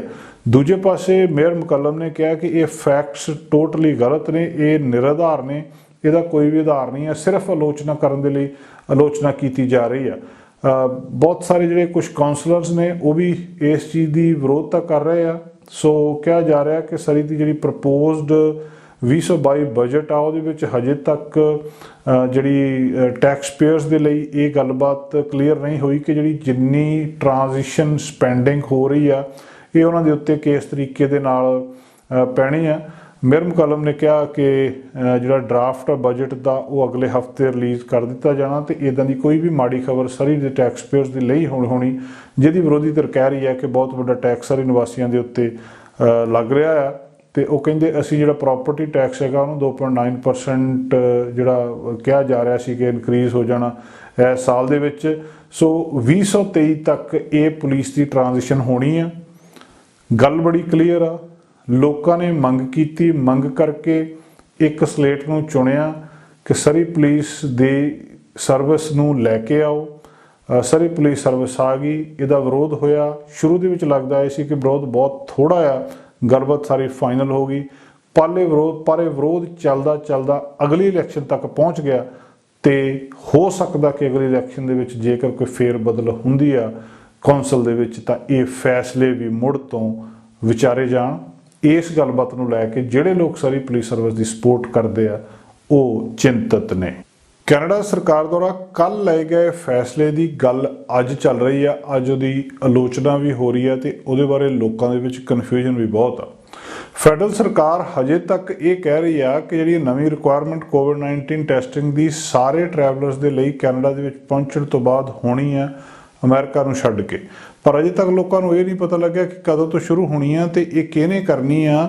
ਜਿਹੜਾ ਇਹ ਕਿਹਾ ਗਿਆ ਕਿ ਉਹਨਾਂ ਨੂੰ ਇੱਕ ਕੁਆਰੰਟਾਈਨ ਪਲਾਨ ਦੇਣਾ ਪੈਣਾ, ਉਹ ਪਲਾਨ ਕਿੱਦਾਂ ਦੇਣਾ ਆ। ਦੂਜੀ ਗੱਲ ਕਿ ਜੇ ਉਹ ਟੈਸਟ ਦਾ ਰਿਜ਼ਲਟ ਨਹੀਂ ਆਉਂਦਾ ਉਨਾ ਚਿਰ ਉਹਨਾਂ ਨੇ ਏਅਰਪੋਰਟ ਦੇ ਉੱਤੇ ਰਹਿਣਾ ਆ, ਉਸ ਕੁਆਰੰਟਾਈਨ ਵਾਲੀ ਜਗ੍ਹਾ ਦੇ ਉੱਤੇ ਜਾਣਾ ਆ। ਇਹ ਸਾਰੀਆਂ ਗੱਲਾਂ ਬਾਰੇ ਲੋਕਾਂ ਦੇ ਵਿੱਚ ਸਪਸ਼ਟਤਾ ਨਹੀਂ ਆ। ਕੀ ਏਅਰਪੋਰਟ ਅਥਾਰਟੀਜ਼ ਨੇ ਇਹ ਟੈਸਟ ਕਰਨੇ ਆ? ਕੀ ਇਹ ਟੈਸਟ ਕਰਨ ਦੇ ਲਈ ਲੋਕਾਂ ਨੂੰ ਕੋਈ ਕਿੱਟ ਦੇ ਦੇਣੀ ਹੈ? ਜਿਹੜੇ ਟੈਸਟ ਉਹਨੇ ਘਰ ਜਾ ਕੇ ਕਰਨੇ ਆ, ਇਹਦਾ ਪ੍ਰੋਸੀਜਰ ਕੀ ਹੈ? ਇਹਦੇ ਬਾਰੇ ਲੋਕਾਂ ਦੇ ਵਿੱਚ ਅਜੇ ਤੱਕ ਥੋੜ੍ਹੀ ਬਹੁਤੀ ਕਲੈਰਿਟੀ ਨਹੀਂ ਆ ਰਹੀ। ਲੋਕ ਕਨਫਿਊਜ਼ ਨੇ। ਮੰਗਲਵਾਰ ਨੂੰ ਫੈਡਰਲ ਸਰਕਾਰ ਨੇ ਆਪਣੀਆਂ ਜਿਹੜੀਆਂ ਟਰੈਵਲ ਬੈਨ ਆ ਉਹ ਫੋਰਨ ਨੈਸ਼ਨਲ ਦੇ ਉੱਤੇ 10 ਕੰਟਰੀਜ਼ ਦੇ ਉੱਤੇ ਕਰ ਦਿੱਤਾ ਸੀ ਕਿ ਕੈਨੇਡੀਅਨਸ ਜਿਹੜੇ ਵੀ ਇਹਨਾਂ 10 ਦੇਸ਼ਾਂ ਦੇ ਤੋਂ ਆ ਰਹੇ ਆ ਉਹਨਾਂ ਨੂੰ ਟੈਸਟ ਕੀਤਾ ਜਾਊਗਾ ਤੀਜੀ ਕੰਟਰੀ ਦੇ ਵਿੱਚ ਫॉर ਕੋਵਿਡ-19 ਉਹਨਾਂ ਨੂੰ ਇੱਥੇ ਆਉਣ ਤੋਂ ਪਹਿਲਾਂ, ਇੱਥੇ ਦਾਖਲਾ ਦੇਣ ਤੋਂ ਪਹਿਲਾਂ। ਇਹ ਵੀ ਕਿਹਾ ਗਿਆ ਸੀ ਕਿ ਜਿਹੜੇ ਬਹੁਤੇ ਟਰੈਵਲਰਸ ਨੇ ਉਹਨਾਂ ਨੂੰ ਕੈਨੇਡਾ ਵਿੱਚ ਪਹੁੰਚਣ ਦੇ ਵੇਲੇ ਟੈਸਟ ਕੀਤਾ ਜਾਊਗਾ ਤੇ ਉਹਨਾਂ ਨੂੰ ਆਈਸੋਲੇਟ ਹੋਣਾ ਪਊਗਾ ਜਦੋਂ ਤੱਕ ਉਹਨਾਂ ਦਾ ਰਿਜ਼ਲਟ ਨੈਗੇਟਿਵ ਨਹੀਂ ਆਉਂਦਾ। ਪਹਿਲੇ 2 ਰੂਲ ਆਲਰੇਡੀ ਮਤਲਬ ਜਿਹੜੇ ਉਹਨਾਂ ਦੇ ਉੱਤੇ ਅਮਲ ਹੋਣਾ ਸ਼ੁਰੂ ਹੋ ਗਿਆ। ਪਰ ਬੁੱਧਵਾਰ ਨੂੰ ਪਬਲਿਕ ਸੇਫਟੀ ਮਿਨਿਸਟਰ ਨੇ ਇਹ ਕਿਹਾ ਸੀ ਕਿ ਜਿਹੜੀ ਅਰਾਈਵਲ ਤੋਂ ਬਾਅਦ ਟੈਸਟਿੰਗ ਆ ਉਹ ਸ਼ੁਰੂ ਹੋ ਜਾਊਗੀ ਤੇ ਜਿਹੜੇ ਲੋਕ ਆ ਰਹੇ ਆ ਤੇ ਵੈਰੀ ਸ਼ਾਰਟ ਟਰਮ, ਜਿਹੜੇ ਉਹਨਾਂ ਨੇ ਸ਼ਬਦ ਵਰਤੇ ਸੀ ਕਿ it will start in the very short term. ਹੁਣ ਇਹ ਕਦੋਂ ਸਟਾਰਟ ਹੋਣੀ ਹੈ? ਪ੍ਰਾਈਮ ਮਿਨਿਸਟਰ ਜਸਟਿਨ ਟਰੂਡੋ ਉਹਨਾਂ ਨੇ ਕਿਹਾ ਸੀ ਕਿ ਉਹ ਜਦੋਂ ਵੀ ਜਿੰਨੀ ਜਲਦੀ ਹੋ ਸਕਦਾ ਇਹਨੂੰ ਸ਼ੁਰੂ ਕਰ ਦੇਣਾ। ਉਹ ਕਹਿੰਦੇ ਜਿੰਨੀ ਜਲਦੀ ਹੋ ਸਕਿਆ ਕਿ ਅਸੀਂ ਇਹ ਸਾਰਾ ਕੁਝ ਕਰਨ ਦੇ ਲਈ ਆਉਣ ਵਾਲੇ ਦਿਨਾਂ ਦੇ ਵਿੱਚ ਸਮਰੱਥ ਹੋਵਾਂਗੇ, ਅਸੀਂ ਇਹਨੂੰ ਸ਼ੁਰੂ ਕਰ ਦੇਣਾ। ਰੈਂਡਮ ਸਕਰੀਨਿੰਗ ਅਸੀਂ ਆਲਰੇਡੀ ਕਰ ਰਹੇ ਹਾਂ ਤੇ ਅਸੀਂ ਇਹ ਸਾਰੇ ਕੁਝ ਨੂੰ ਵਧਾ ਦੇਣਾ ਤਾਂ ਕਿ ਹਰ ਇੱਕ ਨੂੰ ਟੈਸਟ ਕੀਤਾ ਜਾ ਸਕੇ। ਉਹ ਕਹਿੰਦੇ ਅਸੀਂ ਕੁਝ ਦਿਨਾਂ ਦੇ ਵਿੱਚ ਇਹਦੇ ਬਾਰੇ ਆਸ ਕਰ ਰਹੇ ਹਾਂ ਕਿ ਸਾਰਾ ਕੁਝ ਠੀਕ ਹੋ ਜਾਊਗਾ।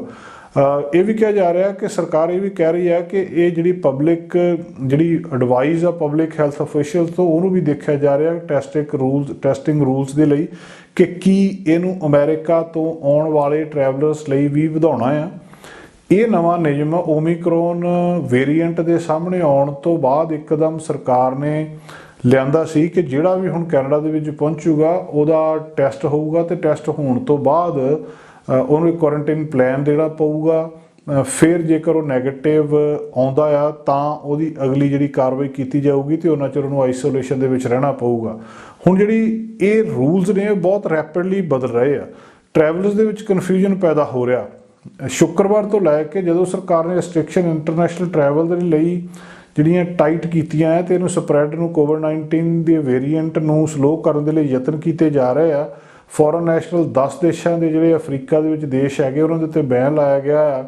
ਬੁੱਧਵਾਰ ਨੂੰ ਕੈਨੇਡੀਅਨ ਏਅਰਪੋਰਟ ਕੌਂਸਲ ਨੇ ਵੀ ਇਹ ਵੀ ਗੱਲਬਾਤ ਕਹੀ ਹੈ। ਉਹ ਕਹਿੰਦੇ ਸਾਨੂੰ ਹਜੇ ਤੱਕ ਇਹਦੇ ਬਾਰੇ ਡਿਟੇਲ ਹੀ ਕੋਈ ਨਹੀਂ ਆਈ ਨਵੇਂ ਰੂਲ ਬਾਰੇ ਕਿ ਕਿਸ ਤਰੀਕੇ ਨਾਲ ਇਹਨੂੰ ਅਸੀਂ ਇੰਪਲੀਮੈਂਟ ਕਰਨਾ ਹੈ। ਕੌਂਸਲ ਦੇ ਪ੍ਰੈਜ਼ੀਡੈਂਟ ਨੇ ਡੈਨੀਅਲ ਰੋਬਰਟ ਗੂਚ ਉਹ ਇਹ ਗੱਲਬਾਤ ਕਰ ਰਹੇ। ਉਹਨੇ ਪ੍ਰੈਸ ਰਿਲੀਜ਼ ਦਿੱਤਾ ਇੱਕ ਖਾਸ ਤੌਰ ਤੇ, ਉਹਦੇ 'ਤੇ ਕਹਿੰਦੇ ਸਾਨੂੰ ਆਸ ਆ ਕਿ ਫੈਡਰਲ ਸਰਕਾਰ ਇਹਦੇ ਉੱਤੇ ਕੰਮ ਕਰੂਗੀ ਤੇ ਜਿਹੜੇ ਏਅਰ ਕੈਰੀਅਰ ਤੇ ਏਅਰਪੋਰਟਸ ਦੇ ਉੱਤੇ ਅਗਲੇ ਘੰਟਿਆਂ ਦੇ ਵਿੱਚ ਸ਼ੋਰ ਕਰੇ ਕਿ ਔਨ ਅਰਾਈਵਲ ਟੈਸਟਿੰਗ ਰੂਲਸ ਜਿਹੜੇ ਆਪਰੇਸ਼ਨਲੀ ਫੀਜ਼ੀਬਲ ਨੇ।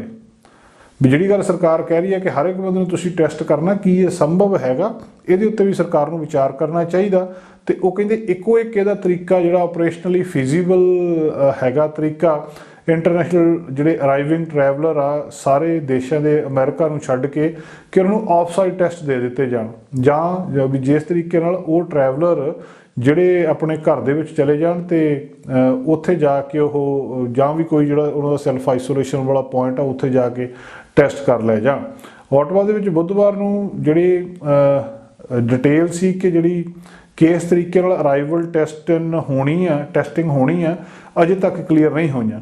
ਅੱਜ ਜਦੋਂ ਬੁੱਧਵਾਰ ਨੂੰ ਅਸੀਂ ਕੈਨੇਡਾ ਦੇ ਪੈਸੀਫਿਕ ਟਾਈਮ ਦੇ ਦੁਪਹਿਰ ਵੇਲੇ ਤੁਹਾਡੇ ਨਾਲ ਗੱਲਬਾਤ ਕਰ ਰਹੇ ਹਾਂ ਤਾਂ ਅਜੇ ਤੱਕ ਨਹੀਂ ਪਤਾ ਲੱਗਿਆ ਕਿ ਇਹਦੀ ਟੈਸਟਿੰਗ ਕਿਹਨੇ ਕਰਨੀ ਹੈ, ਕਿਸ ਤਰੀਕੇ ਨਾਲ ਹੋਣੀ ਹੈ। ਸਰਕਾਰ ਕਹਿ ਰਹੀ ਹੈ ਕਿ ਅਸੀਂ ਬਹੁਤ ਇਹਦੇ ਬਾਰੇ ਯਕੀਨਨ ਆ ਕਿ ਏਅਰਪੋਰਟਸ ਦੇ ਉੱਤੇ ਜਿਹੜੇ ਫਰੰਟ ਲਾਈਨ ਆਫੀਸਰਸ ਨੇ ਉਹ ਇੰਨੇ ਸਾਰੇ ਵੋਲੀਅਮ ਨੂੰ ਹੈਂਡਲ ਕਰ ਲੈਣਗੇ।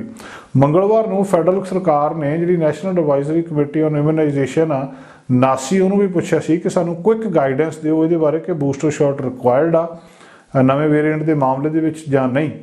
ਕੈਨੇਡਾ ਦੇ ਕੋਲ ਸਫੀਸ਼ੀਐਂਟ ਸਪਲਾਈ ਹੈਗੀ ਆ ਬੂਸਟਰ ਸ਼ਾਟਸ ਦੀ, ਜਿੰਨੇ ਕਿ ਇਹਨਾਂ ਨੂੰ ਚਾਹੀਦੇ ਆ। ਕੁਆਂਟਿਟੀ ਦਾ ਕੋਈ ਇਸ਼ੂ ਨਹੀਂ ਹੈ ਕਿਹਾ ਜਾ ਰਿਹਾ। ਹੁਣ ਇਹਦੇ ਬਾਰੇ ਵੀ ਗੱਲਾਂ ਬਾਤਾਂ ਚੱਲ ਰਹੀਆਂ। ਜਿਹੜੀ ਬੁੱਧਵਾਰ ਸੋਮਵਾਰ ਨੂੰ ਜਿਹੜੀ ਗੱਲਬਾਤ ਸਾਹਮਣੇ ਆਉਂਦੀ ਹੈ ਕਿ ਐਡਵਾਈਜ਼ਰੀ ਗਰੁੱਪ ਆਪਣੀ ਅਗਲੀ ਮੀਟਿੰਗ ਦੇ ਲਈ ਦਸੰਬਰ 7 ਨੂੰ ਉਹਨਾਂ ਨੇ ਸਕੈਜੂਲ ਕੀਤੀ ਆ। ਆਸ ਕੀਤੀ ਜਾ ਰਹੀ ਹੈ ਕਿ ਜਲਦੀ ਇਹ ਨਵੇਂ ਨਿਯਮਾਂ ਬਾਰੇ ਹੋਰ ਜ਼ਿਆਦਾ ਜਾਣਕਾਰੀ ਲੋਕਾਂ ਦੇ ਸਾਹਮਣੇ ਆਊਗੀ, ਤਾਂ ਕਿ ਜਿਹੜੀ ਕਨਫਿਊਜ਼ਨ ਆ ਉਹ ਦੂਰ ਹੋ ਸਕੇ। ਸਪਸ਼ਟ ਤੌਰ ਦੇ ਉੱਤੇ ਲੋਕਾਂ ਨੂੰ ਪਤਾ ਲੱਗ ਸਕੇ ਕਿ ਅਸੀਂ ਕਿਸ ਤਰੀਕੇ ਨਾਲ ਇਹ ਟੈਸਟ ਸਾਡਾ ਹੋਣਾ ਕਿੱਥੇ ਆ, ਕਿਹਨੇ ਕਰਨਾ ਆ, ਕੁਆਰੰਟੀਨ ਦੀ ਜਿਹੜੀ ਥਾਂ ਆ ਉਹ ਜਿਹੜੀ ਕਿੱਥੇ ਹੋਣੀ ਆ ਤੇ ਉਹਦੇ ਉੱਤੇ ਟੈਸਟ ਹੋਣਾ ਆ ਜਾਂ ਨਹੀਂ। ਪੈਂਡੈਮਿਕ ਦੌਰਾਨ ਇੰਟਰਸਟ ਰੇਟ ਬਹੁਤ ਘਟੇ ਰਹੇ। ਇਹ ਘਟੇ ਇੰਟਰਸਟ ਰੇਟ ਕਿਤੇ ਨਾ ਕਿਤੇ ਘਰਾਂ ਦੀਆਂ ਵੱਧਦੀਆਂ ਕੀਮਤਾਂ ਲਈ ਜ਼ਿੰਮੇਵਾਰ ਦੱਸੇ ਜਾਂਦੇ ਆ। ਕੈਨੇਡਾ ਦੇ ਵਿੱਚ ਅਕਸਰ ਗੱਲਬਾਤ ਚੱਲਦੀ ਆ ਕਿ ਵੈਨਕੂਵਰ ਦੇ ਇਲਾਕੇ ਵਿੱਚ ਜਾਂ ਦੂਜੇ ਪਾਸੇ ਟੋਰਾਂਟੋ ਦੇ ਇਲਾਕੇ ਵਿੱਚ ਘਰ ਬਹੁਤ ਮਹਿੰਗੇ ਨੇ, ਇੱਥੇ ਰਹਿਣਾ ਬਹੁਤ ਔਖਾ ਆ। ਪਰ ਜਦੋਂ ਅਸੀਂ ਦੁਨੀਆ ਦੇ ਬਾਕੀ ਦੇਸ਼ਾਂ ਵੱਲ ਤੇ ਬਾਕੀ ਸ਼ਹਿਰਾਂ ਵੱਲ ਦੇਖਦੇ ਹਾਂ ਤਾਂ ਸਾਨੂੰ ਅੰਕੜੇ ਕੁਝ ਵੱਖਰੇ ਨਜ਼ਰ ਆਉਂਦੇ ਆ। ਇੱਕ ਲਿਸਟ ਜਾਰੀ ਕੀਤੀ ਗਈ ਆ ਕਿ ਦੁਨੀਆ ਦੇ ਸਭ ਤੋਂ ਮਹਿੰਗੇ ਸ਼ਹਿਰ 2021 ਦੇ ਵਿੱਚ ਕਿਹੜੇ ਸੀ। ਉਹਨਾਂ ਦੇ ਵਿੱਚ ਟੈਲ ਅਵੀਵ, ਇਜ਼ਰਾਈਲ ਦਾ ਸ਼ਹਿਰ, ਸਭ ਤੋਂ ਮਹਿੰਗਾ ਸ਼ਹਿਰ, ਦੁਨੀਆ ਦਾ ਸਭ ਤੋਂ ਮਹਿੰਗਾ ਸ਼ਹਿਰ ਦੱਸਿਆ ਜਾ ਰਿਹਾ, ਜਿੱਥੇ ਰਹਿਣਾ ਸਭ ਤੋਂ ਮਹਿੰਗਾ ਆ। ਮੋਸਟ ਐਕਸਪੈਂਸਿਵ ਸਿਟੀ ਟੈਲ ਅਵੀਵ, ਇਜ਼ਰਾਈਲ ਦਾ ਸ਼ਹਿਰ। ਦੂਜੇ ਨੰਬਰ ਦੇ ਉੱਤੇ ਫਰਾਂਸ ਦਾ ਪੈਰਿਸ ਆਇਆ। ਤੀਜੇ ਨੰਬਰ ਦੇ ਉੱਤੇ ਸਿੰਗਾਪੁਰ ਦੱਸਿਆ ਜਾ ਰਿਹਾ। ਇਸੇ ਤਰ੍ਹਾਂ ਜ਼ਿਊਰਿਚ ਸਵਿਟਜ਼ਰਲੈਂਡ ਦੱਸਿਆ ਜਾ ਰਿਹਾ। ਹਾਂਗਕਾਂਗ ਚੀਨ ਜਿਹੜਾ ਉਹ 5ਵੇਂ ਨੰਬਰ ਤੇ। US ਦਾ ਨਿਊਯਾਰਕ ਅਗਲੇ ਨੰਬਰ ਦੇ ਉੱਤੇ। ਸਵਿਟਜ਼ਰਲੈਂਡ ਦਾ ਸ਼ਹਿਰ ਜਨੇਵਾ 7ਵੇਂ ਨੰਬਰ ਦੇ ਉੱਤੇ ਤੇ ਡੈਨਮਾਰਕ ਦਾ ਕੋਪਨਹੈਗਨ 8ਵੇਂ ਨੰਬਰ ਦੇ ਉੱਤੇ ਤੇ US ਦਾ LA 9ਵੇਂ ਨੰਬਰ ਦੇ ਉੱਤੇ ਤੇ ਜਾਪਾਨ ਦਾ ਓਸਾਕਾ 10ਵੇਂ ਨੰਬਰ ਦੇ ਉੱਤੇ ਦੱਸਿਆ ਜਾ ਰਿਹਾ। ਇਹਨਾਂ ਪਹਿਲੇ 10 ਸ਼ਹਿਰਾਂ ਦੇ ਵਿੱਚ ਕੈਨੇਡਾ ਦਾ ਕੋਈ ਵੀ ਸ਼ਹਿਰ ਸ਼ਾਮਲ ਨਹੀਂ ਹੈ। ਇਜ਼ਰਾਈਲ ਦਾ ਟੈਲ ਅਵੀਵ ਰਹਿਣ ਦੇ ਹਿਸਾਬ ਨਾਲ ਦੁਨੀਆ ਦਾ ਸਭ ਤੋਂ ਮਹਿੰਗਾ ਸ਼ਹਿਰ ਬਣ ਗਿਆ। ਜਿਹੜਾ ਅਕਸਰ ਮਹਿੰਗੇ ਸ਼ਹਿਰਾਂ ਦੀ ਲਿਸਟ ਦੇ ਉੱਤੇ ਟੌਪ ਤੇ ਰਹਿਣ ਵਾਲੇ ਸਿੰਗਾਪੁਰ, ਲੰਡਨ, ਹਾਂਗਕਾਂਗ ਵਰਗੇ ਸ਼ਹਿਰਾਂ ਨੂੰ ਪਿੱਛੇ ਛੱਡ ਦਿੱਤਾ। ਬੁੱਧਵਾਰ ਨੂੰ ਇੱਕ global survey economic intelligence unit ਜਾਣੀ ਕਿ EIU ਨੇ ਇਹ ਨਤੀਜਾ ਸਾਹਮਣੇ ਲਿਆਂਦਾ। ਟੈਲ ਅਵੀਵ ਪਹਿਲੀ ਵਾਰ ਦੁਨੀਆ ਦਾ ਸਭ ਤੋਂ ਮਹਿੰਗਾ ਸ਼ਹਿਰ ਬਣਿਆ। ਇਹਦੇ ਤੋਂ ਪਹਿਲਾਂ ਉਹ ਅਕਸਰ ਜਿਹੜਾ ਆ ਪਹਿਲੇ 5 ਦੇ ਵਿੱਚ ਸ਼ਾਮਲ ਰਹਿੰਦਾ। ਪਹਿਲੇ 10 ਦੇ ਵਿੱਚ ਕੈਨੇਡਾ ਦਾ ਕੋਈ ਵੀ ਸ਼ਹਿਰ ਨਹੀਂ ਹੋਇਆ। ਇਹ ਸਰਵੇ ਕਿੱਦਾਂ ਹੋਇਆ? ਦੁਨੀਆ ਦੇ ਕੋਲ 173 ਸ਼ਹਿਰਾਂ ਨੂੰ ਸਰਵੇ ਲਿਸਟ ਦੇ ਵਿੱਚ ਰੱਖਿਆ ਗਿਆ। ਇਹ ਉਹ ਸ਼ਹਿਰ ਆ ਜਿੱਥੇ ਰਹਿਣ ਦੇ ਲਿਹਾਜ਼ ਨਾਲ ਕਾਫੀ ਮਹਿੰਗਾ ਮੰਨਿਆ ਜਾਂਦਾ। ਇਹਨੂੰ world wide caste of living index ਦੇ ਆਧਾਰ ਦੇ ਉੱਤੇ ਵੀ ਤੈਅ ਕੀਤਾ ਜਾਂਦਾ। ਪਹਿਲੇ ਦੇਖਿਆ ਜਾਂਦਾ, ਫਿਰ ਇਹਨੂੰ ਦੇਖਿਆ ਜਾਂਦਾ ਕਿ ਇਹਦੀ ਅਮਰੀਕੀ ਡਾਲਰ ਦੇ ਹਿਸਾਬ ਨਾਲ ਤੁਲਨਾ ਕੀਤੀ ਜਾਂਦੀ ਆ ਤੇ ਉਹਦੀ ਲੋਕਲ ਕਰੰਸੀ ਦੇ ਵਿੱਚ ਵੈਲਿਊ ਕੱਢੀ ਜਾਂਦੀ ਆ। ਟੈਲ ਅਵੀਵ ਇਜ਼ਰਾਈਲ ਦਾ ਸ਼ਹਿਰ ਆ, ਇੱਥੇ ਦੀ ਕਰੰਸੀ ਸ਼ੇਕਲ ਆ। ਸਰਵੇ ਦੇ ਵਿੱਚ ਇਹ ਵੀ ਦੇਖਿਆ ਜਾਂਦਾ ਕਿ ਲੋਕਲ ਟਰਾਂਸਪੋਰਟ ਤੇ ਗਰੋਸਰੀ ਦੇ ਰੇਟਸ ਉੱਥੇ ਕਿੰਨੇ ਆ। ਪੈਰਿਸ ਸਿੰਗਾਪੁਰ ਦੂਸਰੇ ਤੇ ਜ਼ਿਊਰਿਖ ਹਾਂਗਕਾਂਗ ਤੀਸਰੇ ਨੰਬਰ ਦੇ ਉੱਤੇ। ਮਤਲਬ 2-2 ਸ਼ਹਿਰ 2 ਨੰਬਰਾਂ ਦੇ ਉੱਤੇ ਰਹੇ ਆ। ਪਹਿਲਾਂ ਵੀ ਹੁੰਦਾ ਰਿਹਾ ਕਿ 2 ਜਾਂ 3 ਸ਼ਹਿਰ ਇੱਕੋ ਹੀ ਰੈਂਕ ਦੇ ਉੱਤੇ ਰਹੇ, ਪਰ ਬਾਅਦ ਦੇ ਵਿੱਚ ਉਹਨੂੰ ਉੱਤੇ ਥੱਲੇ ਹੋ ਜਾਂਦਾ ਰਿਹਾ। ਟੈਲ ਅਵੀਵ ਜਿਹੜਾ ਸਿੱਧੇ 6ਵੇਂ ਨੰਬਰ ਦੇ ਉੱਤੇ ਨਿਊਯਾਰਕ ਦਾ ਨਾਮ ਆ। ਇਹ ਤੋਂ ਬਾਅਦ ਜਨੇਵਾ, ਲਾਸ ਐਂਜਲਸ ਤੇ ਓਸਾਕਾ ਆ। ਪਿਛਲੇ ਸਾਲ ਪੈਰਿਸ, ਜ਼ਿਊਰਿਖ ਤੇ ਹਾਂਗਕਾਂਗ ਨੂੰ ਪਹਿਲੇ ਨੰਬਰ ਦੇ ਉੱਤੇ ਰੱਖਿਆ ਗਿਆ ਸੀ। ਇਸ ਸਰਵੇ ਦੀਆਂ ਕੁਝ ਗੱਲਾਂ ਇਹ ਆ ਕਿ ਇਟਲੀ ਦਾ ਰੋਮ ਸ਼ਹਿਰ ਰੈਂਕਿੰਗ ਦੇ ਵਿੱਚ 32ਵੇਂ ਨੰਬਰ ਤੇ ਆਇਆ, 32ਵੇਂ ਤੋਂ 48ਵੇਂ ਨੰਬਰ ਤੇ ਪਹੁੰਚ ਗਿਆ। ਇੱਦਾਂ ਹੀ ਈਰਾਨ ਦਾ ਸ਼ਹਿਰ ਆ ਤਹਿਰਾਨ, ਉਹ 79ਵੇਂ ਤੋਂ 29ਵੇਂ ਨੰਬਰ ਦੇ ਉੱਤੇ ਪਹੁੰਚ ਗਿਆ। ਹਾਲਾਂਕਿ ਇਹਦੀ ਵਜ੍ਹਾ ਦੱਸਿਆ ਜਾ ਰਿਹਾ ਕਿ ਜਿਹੜੀ ਅਮਰੀਕਾ ਦੀਆਂ ਕੁਝ ਰਿਸਟ੍ਰਿਕਸ਼ਨਸ ਆ ਉਹ ਆ। ਸਰਵੇ ਦੇ ਮੁਤਾਬਕ ਜਿਹੜਾ ਸੀਰੀਆ ਦਾ ਬਹੁਤ ਹੀ ਹਿੰਸਾਗ੍ਰਸਤ ਸ਼ਹਿਰ ਦਮਿਸ਼ਕ ਸਭ ਤੋਂ ਸਸਤਾ ਸ਼ਹਿਰ ਮੰਨਿਆ ਜਾ ਰਿਹਾ। EOI ਸਾਲ ਦੇ ਵਿੱਚ 2 ਵਾਰ ਸਰਵੇ ਕਰਦਾ ਹੈ। ਇਸ ਦੌਰਾਨ 400 ਨਿੱਜੀ ਜ਼ਰੂਰਤਾਂ ਦੀਆਂ ਚੀਜ਼ਾਂ ਤੇ 200 ਅਹਿਮ ਪ੍ਰੋਡਕਟਸ ਦੇ ਰੇਟ ਦੇਖੇ ਜਾਂਦੇ ਆ। ਇਹ ਰੇਟਸ ਜਿਹੜੇ ਆ ਫਿਰ ਡਾਲਰ ਦੇ ਵਿੱਚ ਕਾਊਂਟ ਕੀਤੇ ਜਾਂਦੇ ਆ ਤੇ ਜਦੋਂ ਇਸ ਸੰਸਥਾ ਨੇ ਇਹ ਸਾਰੇ ਹਿਸਾਬ ਕਿਤਾਬ ਲਾ ਕੇ ਅੰਕੜੇ ਕੱਢੇ ਆ ਤਾਂ ਉਸ ਹਿਸਾਬ ਦੇ ਨਾਲ ਇਜ਼ਰਾਈਲ ਦਾ ਟੈਲ ਅਵੀਵ ਪਹਿਲੇ ਨੰਬਰ ਦੇ ਉੱਤੇ, ਫਰਾਂਸ ਦਾ ਪੈਰਿਸ ਤੇ ਸਿੰਗਾਪੁਰ ਦੂਜੇ ਨੰਬਰ ਦੇ ਉੱਤੇ ਤੇ ਸਵਿਟਜ਼ਰਲੈਂਡ ਦਾ ਜ਼ਿਊਰਿਚ ਤੇ ਚਾਈਨਾ ਹਾਂਗਕਾਂਗ ਜਿਹੜਾ ਆ ਉਹ ਅਗਲੇ ਨੰਬਰਾਂ ਦੇ ਉੱਤੇ ਰੱਖੇ ਗਏ ਨੇ। ਸਾਡਾ ਹਰ ਇੱਕ ਪ੍ਰੋਗਰਾਮ ਦੇਖਣ ਤੇ ਸਾਡੇ ਨਾਲ ਜੁੜਨ ਲਈ ਸਬਸਕ੍ਰਾਈਬ ਕਰੋ ਚੈਨਲ ਪੰਜਾਬੀ ਤੇ ਨੋਟੀਫਿਕੇਸ਼ਨ ਲਈ ਬੈਲ ਆਈਕਨ ਵਾਲੇ ਬਟਨ ਤੇ ਕਲਿੱਕ ਕਰੋ।